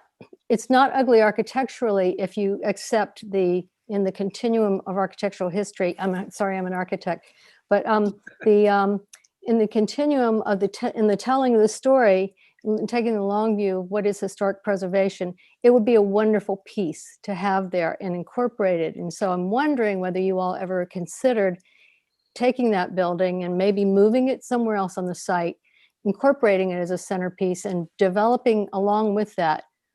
Look at the TWA terminal up at the Kennedy Airport, the terminal where they incorporated a major development behind it and showcased the terminal in order to tell its story better. And anyway, I have to ask that. It's not my only question, but first question.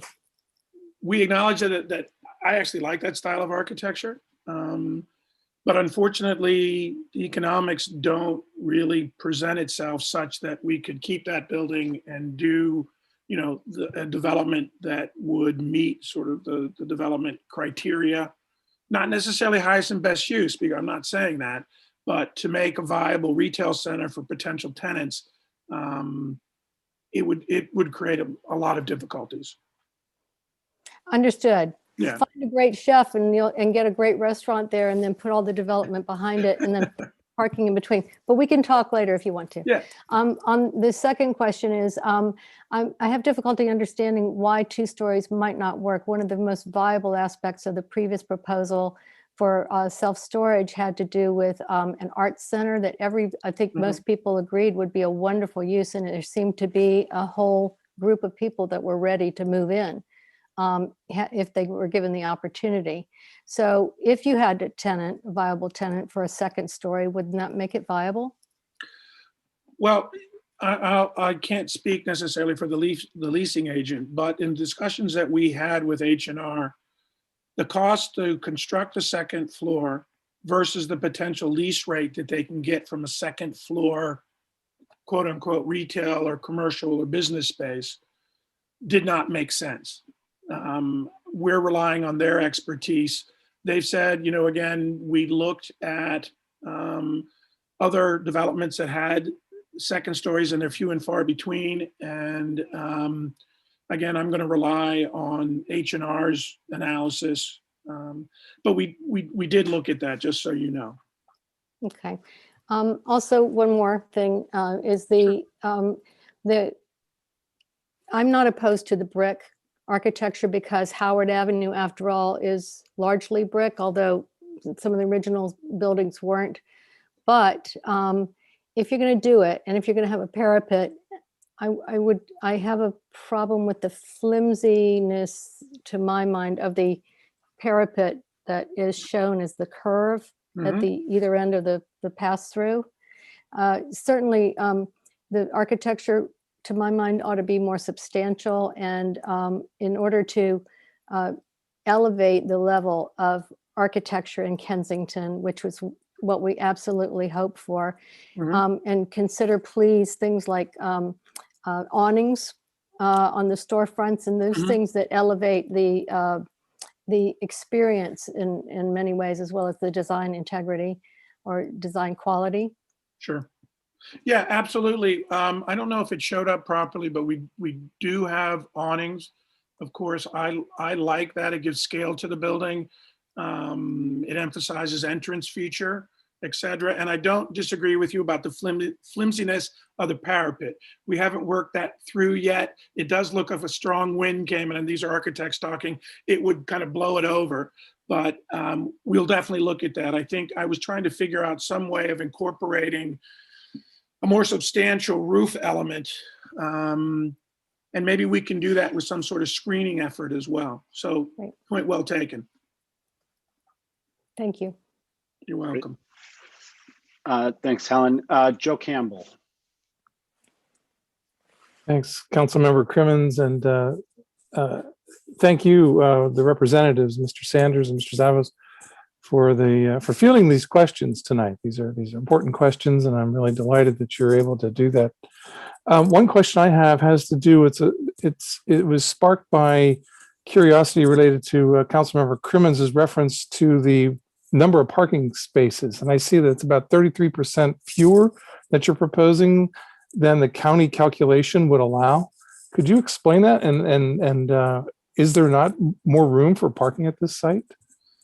Well, if you look at the site, we've pretty much maxed out the parking spaces that we can within this site. There are options for parking waivers to get a reduction in parking. Again, as Michael alluded to, if we have certain tenants that are parking heavy during the day, less so at night, again, you get that ebb and flow of parking. Trust me, I've tried to maximize the parking on this site every which way but Sunday. And what we've got right now is probably, I know it's not ideal. Of course, we would always like to get the maximum amount of parking, but maybe Helen can discuss this too. What we're finding is if we provide less parking, people are more apt to walk rather than to bring their cars.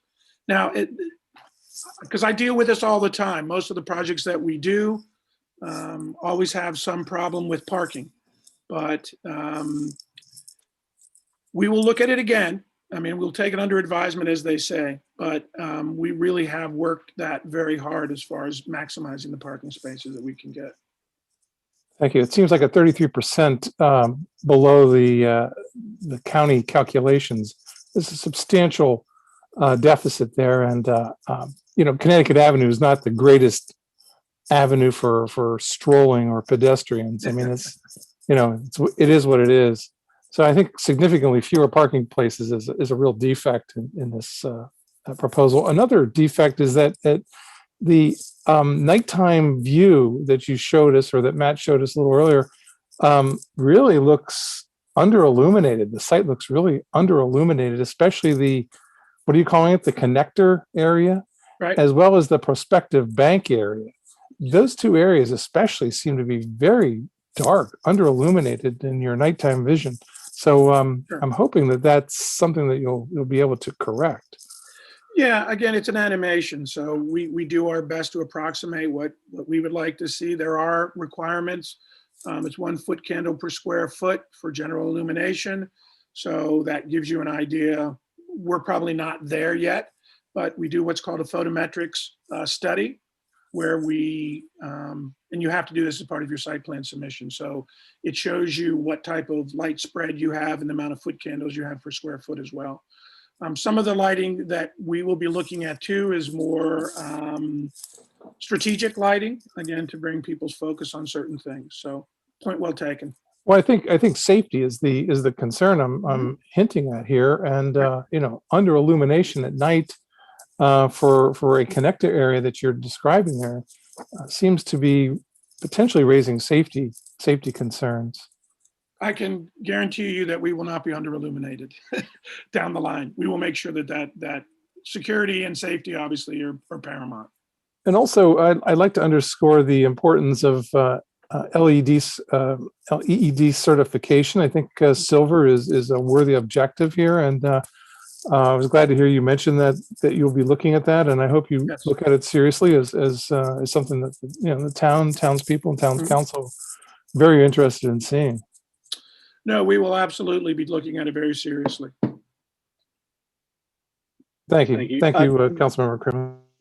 Yeah, Joe, one comment I'd just like to make is one of the co-chairs of DRB, we have been following very closely what Montgomery County Park and Planning is doing, because they are going through the Thrive 2050. I know you've been on several of the past town council meetings, so you've heard me talk about it. I won't go into too much detail, but why we're tracking that so closely is, that is the guiding document that future sector plans and master plans would be built off of.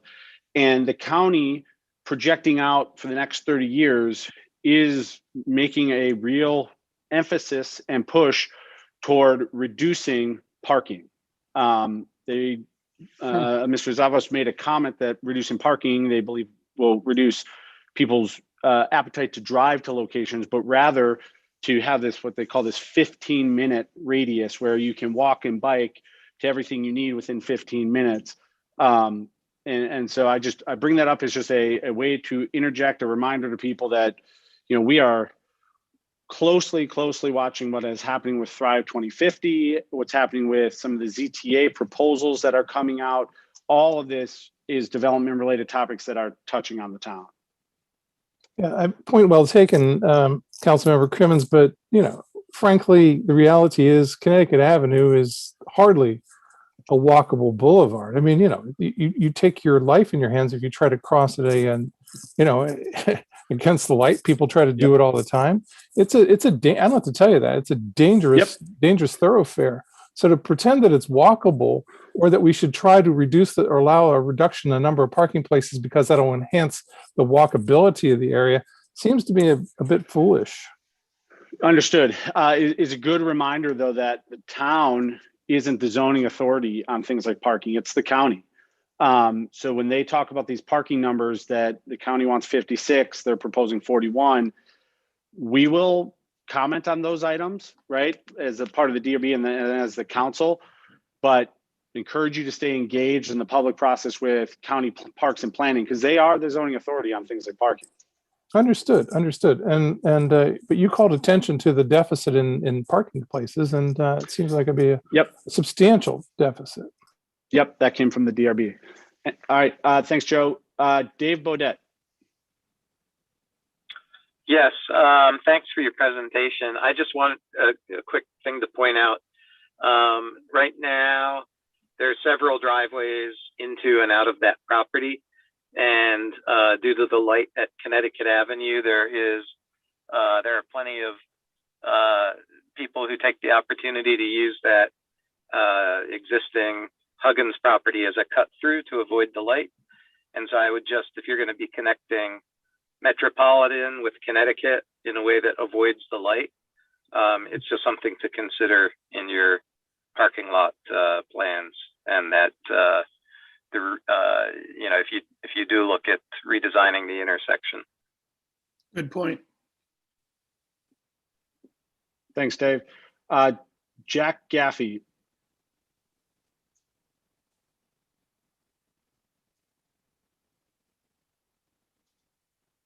Jack, you out there? Yeah. You're on mute. Oh, sorry. Thank you for your presentation. I thought it was well done. I like the project in general. I have three comments. I like your suggestion to move the trees or the grass or planting to the curb at Connecticut. As Joe Campbell pointed out, it really isn't very comfortable walking on the sidewalk right next to the street. And of course, when it rains, you get splashed and so on. I would suggest you do the same thing, move the trees next to the curb on the metropolitan side as well. Mm-hmm. Thanks. As an astronomer, I appreciate your concern about preserving dark skies and to make sure that the lights go down and not up. Light that goes up is wasted. It only illuminates the underside of birds.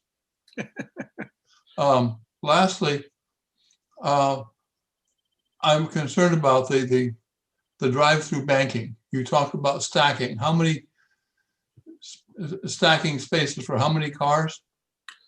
I don't remember the exact, I think it's 3 or 4 cars. There's a minimum requirement for stacking, and but go ahead.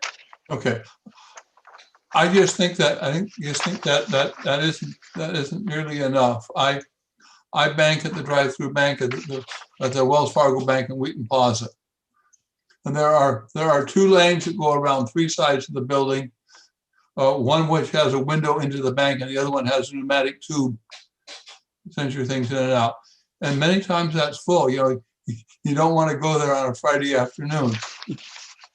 So I think it would be good to have two accesses to the bank, a window and a pneumatic tube on the outer one, and have 2 lanes to approach it, so that you can stack more cars. we'll take a look at that again. That's been something that we've been working through, struggling with, trying to get to the optimum solution. I'm not sure there is an optimal solution. So it might be a compromise solution, but the Wells Fargo Bank was brought up in our DRB discussion as well as a potential something to take a look at, and we will do that. Okay, there's also the drive-through at the M&T Bank on Howard Avenue. Mm-hmm. I suggest you look at their traffic too. Absolutely. Thank you. Thanks, Jack. Karen Faley Craig. Hi, thanks. So I'm a newer resident of Kensington, moved here with my 4-year-old twins. And I wanted to echo some of the comments earlier about thinking about the bicycle and walkable access to the site, as well as the use of the site. I think when I think about that whole area, we're currently a 1-car family. We want to remain a 1-car family. We frequently walk to that intersection with our young kids. I would love them to be able to safely walk there on their own when they're preteens and teenagers and be able to access that area by bicycle. I think that the design is really good, and I know that there's a lot of conflicting information, but obviously I think the future is going to be a lot less car dependent. And the more that we can make our community sustainable, and what I loved about Kensington and the reason that I moved here is because it already has a lot of the features of a community that can support itself by providing access points to shops and restaurants and community gathering places that are all within a walkable, bikeable commute from people's homes. So I think that those types of community features should definitely be emphasized in this development. I also agree with some of the previous statements that while a bank might make financial sense, having some sort of plan for the bank to go away and the drive-through option to also go away is important, because personally, as a younger person, I can't tell you the last time I've been inside a bank. I don't even, it occurred to me the other day that I haven't been in an ATM in ages. Nowadays, I just swipe my phone to buy things, and I can certainly imagine a time where even getting cash is going to seem like, I don't know, keeping a rotary phone or a landline in your house. So I think that we want to be designing any of our new opportunities for businesses to move into the community for the future generations that are coming here and the values that they have important. So I like the idea of green roofs and solar panels and embracing that lower carbon footprint by embracing a development that does not focus on drivable options. I hope to see Connecticut Avenue one day be a walkable and bikeable avenue, because it does connect us to the city. Thanks. Thank you for your comments. Absolutely. I think, you got to start somewhere from my perspective. And this is an opportunity to make it a little bit more walkable. Again, with the suggestions that have been made about making it a little more secure along Connecticut and Pliers Mill. Again, we keep talking about the bank as a tenant, but if they go away, it's very easy to remove that drive-through and convert that back to parking. So, again, as far as that goes, it does give the development team flexibility in the future. I don't see any more hands. It's 10 of 9. I want to make sure everyone has an opportunity to ask their question or make a statement. So, but I do want to move this along. I appreciate Michael and Bruce's time here tonight. So, so we'll give a kind of a last call. If you have a question that is maybe new, we'd be happy to hear from you. There are, as Connor said, this is at the beginning of what is a process, can be a very long process depending on how the planning moves. So there are going to be other opportunities to make your comments on this project. So if you don't have one tonight, there will be others. It's a disinfectant wipe. The New York Times did a whole thing. They did a big test. Oh, we got a hot mic. Yeah. So Connor, are you seeing any other hands? I do not see any other hands. Okay. Well, gentlemen, thank you so much for coming to this evening. I believe you are looking for a general letter of support from the town for the project. Is that correct? Correct. Okay. This is pretty typical that, it's more of a general support with, and we make notes of what things we would like to look at, based on some of the comments here this evening. So, council, the applicant is asking for a letter of support. So want to just get what comments or what items you want to add in there that we're concerned about. I know some of the environmental options that we've talked about this evening, the sustainable issues are a concern. And I don't know if you want to throw in parking or not to look at that, and then some other issues. Yeah, I'm supportive of the project as it is right now, knowing that it hasn't even been filed yet. There's a long way to go. This project is going to shift, but it within the sector plan, it lays out a lot of what we were hoping for on this area.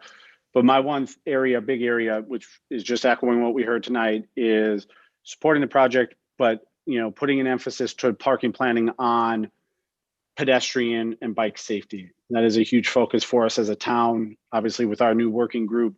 And so just to make that an emphasis point to park and planning as they are reviewing the project, that they too are reviewing it under the lens of a heightened pedestrian and bicycle access points. Okay. Nate, any other additional thoughts on that? No, I think we captured everything, and the comments from our residents were really, I think, echoed what I had said. So I'll just make sure that they make it into the letter as well. Thank you. Bridget? Yeah, I think green strip, pedestrian safety, and to Helen's point, the awnings make it a little bit prettier. Okay. Yeah, I did see those on the inside of the barbell, I think is what you called it. Right. I did not see it on the other side, on the street side, but I did see them on the inside. Darren, support. I would just say I would like to remain at most neutral about the parking variance. I'm not sure that I'm in a position to support that at this point, but I would like to, like I said, I think we can remain neutral because nothing's even on file yet. And then the second aspect that I would like to reserve on is to the extent that any accommodations are made for this project because of its small and because of the low level of intensity of development, I would like a vehicle to recoup that in the event that the adjacent property redevelops. So, and I'll just put it out there as an example, and I don't exactly know how to word this, but I'm hoping that people at planning can help us. Normally we like power lines buried for projects, and we've required, planning has required other projects to bury utilities. My understanding is that this project would not involve that because of its small scale. But we know that it could lead to a gateway to a further another project down Metropolitan. And so if that happens, I would like to be able to sort of go back and revisit the accommodations that were made for this small scale development. I don't know how we put that into the letter, but those are the two things that I'd like to focus on.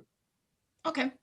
Well, Matt and I will work together on putting together a draft, and we'll forward it out to the council. So, gentlemen, I think you have our support for the project in general, but we will be adding some items basically for the planning to work with you all on hoping to make better, and to see if we can't get a resolution on some of the other issues that we're concerned about. But I think it'll be really clean up that corner.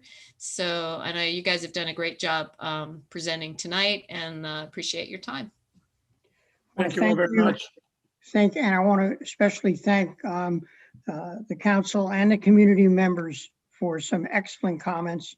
We're learning every day, and we want to do what's right. And we also want to bring some quality tenants to the community, and that's our goal. So thank you all very much. Thank you. Are you all going to be able to address the sign question tonight, or do? Well, I understand, at least I believe Larry Hoffman was going to get in touch with Matt Hoffman. Okay. He has not. He has not. Okay. So that's the first thing I'm doing tomorrow morning. Okay. Follow up on that. Okay. We'll make sure that happens, Matt. Yeah, because we really only gave you till this meeting. Is that correct, Matt? Till There's- Wednesday, right? The 14th. Wednesday, yeah. Okay, we'll get that. We appreciate you know, give us another day or so. I thought that Larry was getting to you last week, so I'll follow up with Larry. You know, he's too busy finding you great tenants for this. Tracy. Thank you all. Okay, well, thank you, and you all have a good evening, and definitely have Mr. Hoffman call our Mr. Hoffman so we can get this resolved. That will happen tomorrow morning. Hey, Great. Connor, I'm sorry, not to prolong this, Connor, but Yeah, does this Alan, basically on means the that next we would, class, Connor, on the next class, can you show me how to get the camera hooked up on this thing? I'll be right over, Alan. Thank you. go ahead, Darren. it just seems like what we are doing then is we are deferring any decision about the sign variance until next month. Because Well, it's not presented I this month. think if Matt has, since it's past that after the 13th, I mean, he could make an order to go ahead and have them remove that, I believe. Is that correct, Matt? That deadline is over? Correct. What we were thinking was possibly doing a permanent sign, which would resolve the issue. Otherwise, the temporary would exceed its extension from the council from last month, beginning on Wednesday. All right, so what I intend to do, Matt, I did hear that, and I will, as I say, get Larry to call you, and I will encourage him to convert to a permanent and meet your standards. So that, I thought that was a good solution. So I'll get on that first thing tomorrow. So Matt, if that's the process in which they want to take to make it a permanent sign, which means they'd have to change the material, what is the turnaround for that? Because we could, as long as this is done by Wednesday, an application is made for a permit. Do they need an additional, 2 weeks to get that installed? By the time you go to a sign contractor, get it designed, get it up and everything, you're probably looking 2 to 4 weeks. 2 best case scenario, 4 worst case scenario. I mean, the council could, approve it through the next council meeting with the understanding that a permanent sign structure is going to be put in place. And I don't mind letting Matt and Tracy use their enforcement discretion to, as long as people are progressing in good faith, not, bring the heavy hand of the law down, that we don't need to do it formally. I just think that as long as there's a progress being made, then that's fine. Well, that's what I want to see before Wednesday, that Mr. Hoffman has applied for a permanent sign and is moving forward with that. Mike will be on him first thing in the morning. Okay. We thought we thought he had already, like Mike said, we thought he had already contacted him. It was already in that motion forward, but Mike will be on him tomorrow. Okay. All right. Well, thank you very much. And as you said, we'll be hearing from him tomorrow. That'd be great. Okay, good. All right. Any council, are we done on this? Ready to move on? All right. Yep. Well, thank you very much, Alan, Michael, and I think Bruce is already closed out and headed for bed. Good idea. Right. All right. Thank you all. All right. I just want to make one quick announcement. I finally saw a scout. I wrote this down somewhere and I don't remember where I wrote it down, but Troop 439 is, we have some scout members here tonight or who have been here. They are getting their communications merit badge. So I just want to recognize that Troop 430, members of Troop 439, which are based at St. Paul's United Methodist Church here in Kensington, has been on the Zoom tonight, working on their communications merit badges. So, so thank you to Troop 439. All right. So let me find my agenda. So we have done public appearances. I did not get a chance to ask Susan, Matt, do you have anything else you want to report before we move on to ordinance resolutions and regulations? No. You're good? Okay. Thank you. All right. So Matt, do you want to start with number 1? Sure. Ordinance number O-02-2021, an ordinance of the mayor and council of the town of Kensington for fiscal year 2021-2022 FY22 is before you this evening for a public hearing. Each resident in the town should have received a postcard stating the public hearing is this evening. And council and public received the budget ordinance, detailed budget, and also an overview from the administrative staff. Okay. So council, do you have any comments before we open up the public hearing? Mine is just a note of thanks to Susan and Matt on the kind of the overview of the budget, this document. For people who don't like to look at numbers and see spreadsheets and try and understand what every little thing means, budget documents aren't the most exciting thing. It's only 10 pages, but I thought this was a really good encapsulation that helped to break down the budget and CIP very clearly. So a lot of time and effort went into it. I thank you both for all that energy. I think it helps make everything a little clearer. I think it's better than rate cases. Quite honestly, I thought it was good reading. Oh, burn. Low blow, Tracy. I know. Low blow. I'm just trying to lift up the staff. No, they literally, this is a great document. I really appreciate the effort that went into it. I think it really tells the story and makes things much clearer for people. So thank you, Matt and Susan, for the effort you did to put into that. Really appreciate it. Bridget, Darren, or Nate, you have any other comments you want to make before we open it up to the public? No? None for me. No, as you know, Tracy, I was expecting not to be here, so Matt answered all my questions last week when we met, so I'm good to go. Thank you. Good. Okay, if you have a question from the public, please raise your hand. Sure, Mayor Furman, I'd like to add 2 quick things. Since we introduced the budget and then after meeting with the council members, there's 2 items we'd like to include thus far that we did not have in the introduction. We're proposing $10,000 for consulting fees directly related to the Development Review Board, possibly hiring a planner to look at certain projects to help with the staff.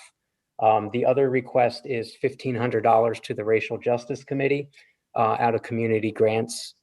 So those are 2 items that would need to be added to the budget that were not in the introductory. Okay, thank you.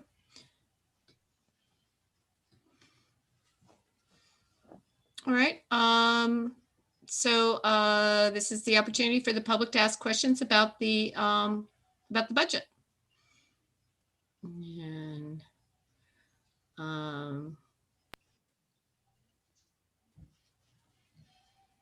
don't see any hands. Joe Campbell. Oh, Joe, sorry. There you go, Joe. You were down at the bottom and then you moved to the top. I don't know why that does that. Yeah, it's not something I designed there, Mayor Furman, but thank you for the opportunity to ask a few questions. I agree that the descriptive material that accompanies this year's budget is a welcome step. It enhances the transparency to some degree. what we are paying for as townspeople here. I have several questions, and I'll try to be brief with them. It seems to me that there's substantial savings over last year, particularly in the public works expenses, the trash and recycling collections, as well as town government operations. And this is something you can find in the finer print of the budget document. But could you tell me what happens to this substantial savings? I understand why we didn't spend as much money as was anticipated last year, but what became of that money that wasn't spent? Was it rolled back into the budget, or was it rolled back into the town's coffers? What happened to that? And there, as I say, there were substantial amounts of money that weren't spent in public works expenses, trash and recycling collections, town government operations, to name three. So any surplus, once the audited financial statements come out, are then reallocated in what would be the following fiscal year. Essentially what it does is it gets allocated into our CIP, and that is what funds our infrastructure projects. Specifically, the last year, obviously we did not spend the amount of money that we anticipated. Most of it was staffing, or we just didn't spend enough on, everything was lower. We really held the line on spending this past year. And, but this year's budget represents getting back to full capacity. I see. And CIP is what, Matt? Capital improvement plan. So anything that's our surplus for the most part, I mean, there are some funds that will go back into this budget specifically to address some areas that, programs that we didn't have previously. For example, we're updating our permitting system, which is, a cost that we didn't anticipate. So that will take away part of the surplus. But for the most part, it goes in the CIP, which the infrastructure program is what is going to allow us to take care of our bridges. It's what's going to allow us to repair the veranda and portico at Town Hall, do the stormwater drain analysis, pave and mill our streets, possibly purchase land in the future for a new public works facility. So the infrastructure of the town is what is, the surplus provides the money to support the town. Okay. Thank you. On page 8 of your descriptive material, the FY22 salary schedule, frankly, this is hard to read with the orange and blue bars. I can't determine exactly what factors would decide the maximum and minimum amounts that we're paying town officials, the town manager, code enforcement officer, and others. So what accounts for the range, and how is that determined as to whether it's the top end or the lower end of those figures associated with the orange and blue bars? So the orange and blue demonstrate a salary schedule. The orange represents the maximum within that category, the blue, the minimum. For the most part, staffing, unless you're a newer employee, is probably closer to the midpoint of those two numbers, with a few exceptions. But for the most part, it's seniority. It kind of gets you closer to midpoint or maybe slightly higher. Wouldn't it be clearer just to lay out the amount of money that is paid to town officials, town manager, enforcement officer, and so forth, rather than trying to figure it out with this kind of range that's really begs more questions than it answers? I mean, salary schedule is pretty standard for most governments. The actual salaries are available. We provide them upon request. And like I said, most employees, with the exception of newer employees, are pretty much at the midpoint between the two numbers. I understand that. But my question really was, wouldn't it be clearer and more transparent just to say what it is, rather than to have people sort of say, well, what's the midpoint here? Maybe that's what it is. Maybe it's not. Maybe it's something else. Maybe I should call Town Hall and get the salary schedule itself. I mean, why not save people the trouble and make it easy and more transparent? Okay. I'll take that into consideration for next year. When was the decision made to fill the assistant town manager's position? And And the salary for that position is upwards of $95,000. Is that how I'm reading this? It was approved in the current fiscal year by the mayor and council last year. They asked staff to hold off on hiring until we had a clearer understanding of our revenues. I spoke with the chairs of our auditing committee and the mayor earlier this year and was given permission to move ahead with hiring an assistant to the town manager. Again, the salary schedule is determined through analysis of various positions that are similar to it within the region. The position is currently starting salaries between $60,750 and $70,000. So the starting salary would not be above $70,000. I see. And this was approved as part of last year's budget. Is that what you're saying? Correct. The current fiscal year, To 2020. to fill this position? Correct. Okay. And I think you say in the descriptive material that there's an expectation that the vacancy will be filled by June 30th. So that means you're fairly far along, is it not, then in the process to hire? It's currently posted. With interviews and so forth, or what? Not yet, no. Okay. Stepping down a little bit from these bigger figures, I noticed that the budget indicates that there was no street sweeping in fiscal year 21. But that $8,000 is budgeted for next year's street sweeping. Is that going to actually happen? Are we going to have some street sweep? We're going to have the streets cleaner than they have been in the last year or so? Because we haven't had street sweeping, as I recall, for a little while anyway. So we actually had it scheduled at the beginning of the pandemic last year. We decided not to proceed with it. Most of our residents were home at the time. It was difficult to navigate the curbs and gutters with all the cars parked in the streets. Understood. Sure. The town crew does have an attachment for our skid steer. They can clean the streets to some degree, although bringing in a commercial street sweeper is a better option. Again, we budgeted for it, so we plan to do it once we can. So. And when might that be?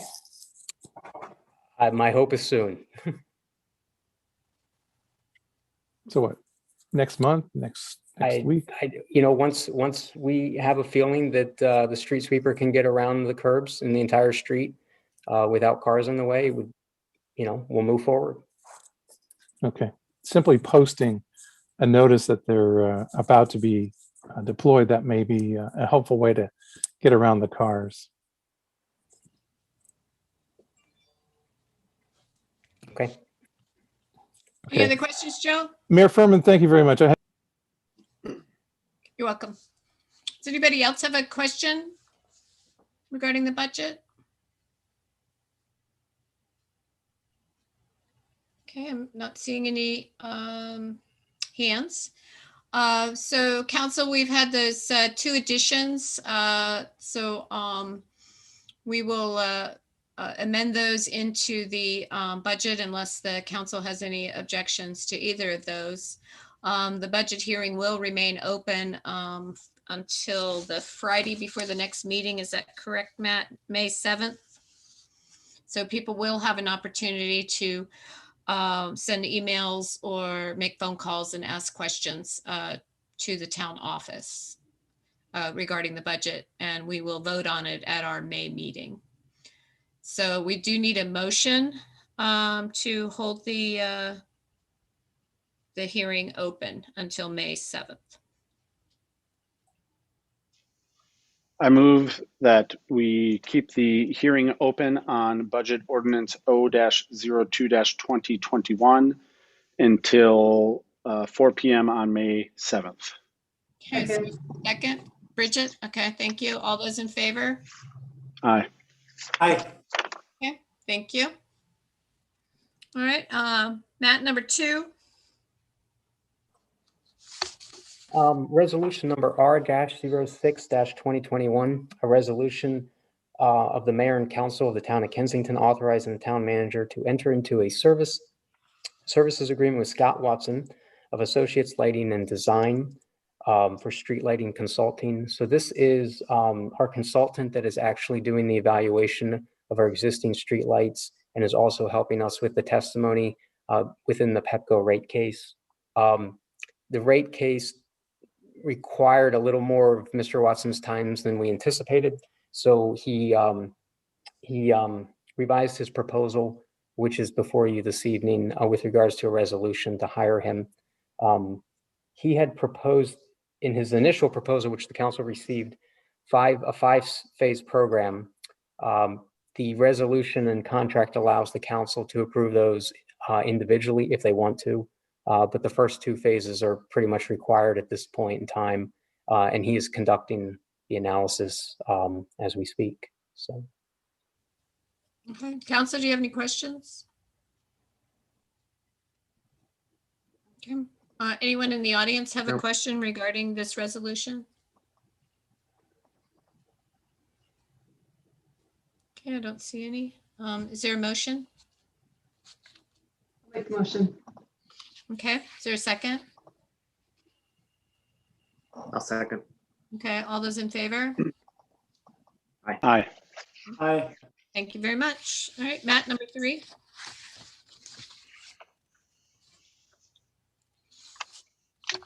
Sorry, I was on mute. Resolution number R-07-2021 is the resolution of the Kensington Town Council to confirm the mayor's appointments to the Development Review Board. Please note on the document that was sent out to the public, the date should have read 4/30/2023. It was corrected in the council's document. So Mark Hudson and Leslie Maxim's new terms would end April 30th, 2023, not April 30th, 2021. Yeah, that's not a very long appointment. If that were- Okay, Council, any questions about this resolution? No, I think they've been good, strong members of the committee who come prepared and have read the materials. So I'm happy to see them continuing on. Okay, is there any comments from the residents? Okay, I'm not seeing any hands. Is there a motion? So echoing what Darren said, these are two great members of the DRB. I move that we approve resolution R-07-2021 as amended to extend the terms of Mark Hudson and Leslie Maxim on the DRB until April 30th, 2023. Okay, is there a second? Second. Thank you. All those in favor? Aye. Okay, unanimous. Thank you very much. Matt, number 4. Resolution number R-08-2020 is before the council this evening at the recommendation of the Montgomery County chapter of the Maryland Municipal League. It is a resolution of the mayor and council of the town of Kensington demanding that the Montgomery County executive and county council approve the proposed amounts of tax duplication funds in the FY22 county budget totaling $10,933,731 for transportation as calculated and presented by the executive staff in the FY22 municipal tax duplication payment summary revised methodology worksheet, and work diligently to negotiate a fair payments for the other services and police tax duplication for the 4 municipal police departments rebate for FY23. I will explain this very briefly. Yeah, this just isn't the town of Kensington demanding this. Yes. All of the municipalities within Montgomery County provide services that if you did not live within a municipality, the county would pay for. What we have always asked for is if we provide a service to our residents that Montgomery County would normally provide, that Montgomery County reimburse us for those services.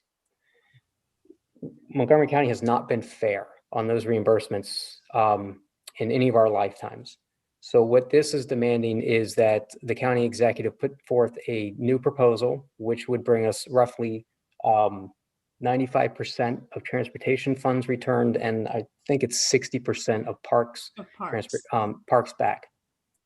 So this is asking for the revenues back to our residents. Essentially, instead of having, double taxation for certain services, of our residents as a municipal government, we're asking for those funds back to help with our community. So this is a resolution of the entire chapter for Montgomery County that we are now being asked to endorse our own and send to the county executive and county council. Right, and there are 4 municipalities in Montgomery County that have police forces that they would like to, although Tacoma Park is a little bit different, they do get some reimbursement. But Gaithersburg, Rockville, and Chevy Chase Village do not. So we have banded together, and we're tired of asking, and now we've moved on to demanding. So we'll see how that goes. Anyway, so any questions from the council on the resolution? We have signed a joint letter previously that we approved that was sent out by the chapter. Okay, any questions from the audience? I'm not seeing any. Can I have a motion? I'll make a motion. Go ahead, Darren. Approve resolution number R-08-2021. Okay, is there a second? Second. Okay, thank you, Bridget. All those in favor? Aye. Aye. Okay, thank you. All right, I think that is everything. It's 9:25, not too bad, considering the number of things that we had on tonight's agenda. Matt, are we good? Got everything covered? And you and I will work on the letter, and then we'll need to talk about the sign as well. We could do that tomorrow. Okay, I need a motion to adjourn. Motion to adjourn. There we go. Is there a second? So one of you can. Second. All right, all I'll those in second it. favor? Aye. Aye. Okay, thank you all, and we'll see you around town. All right, Good night. good night. Thank you.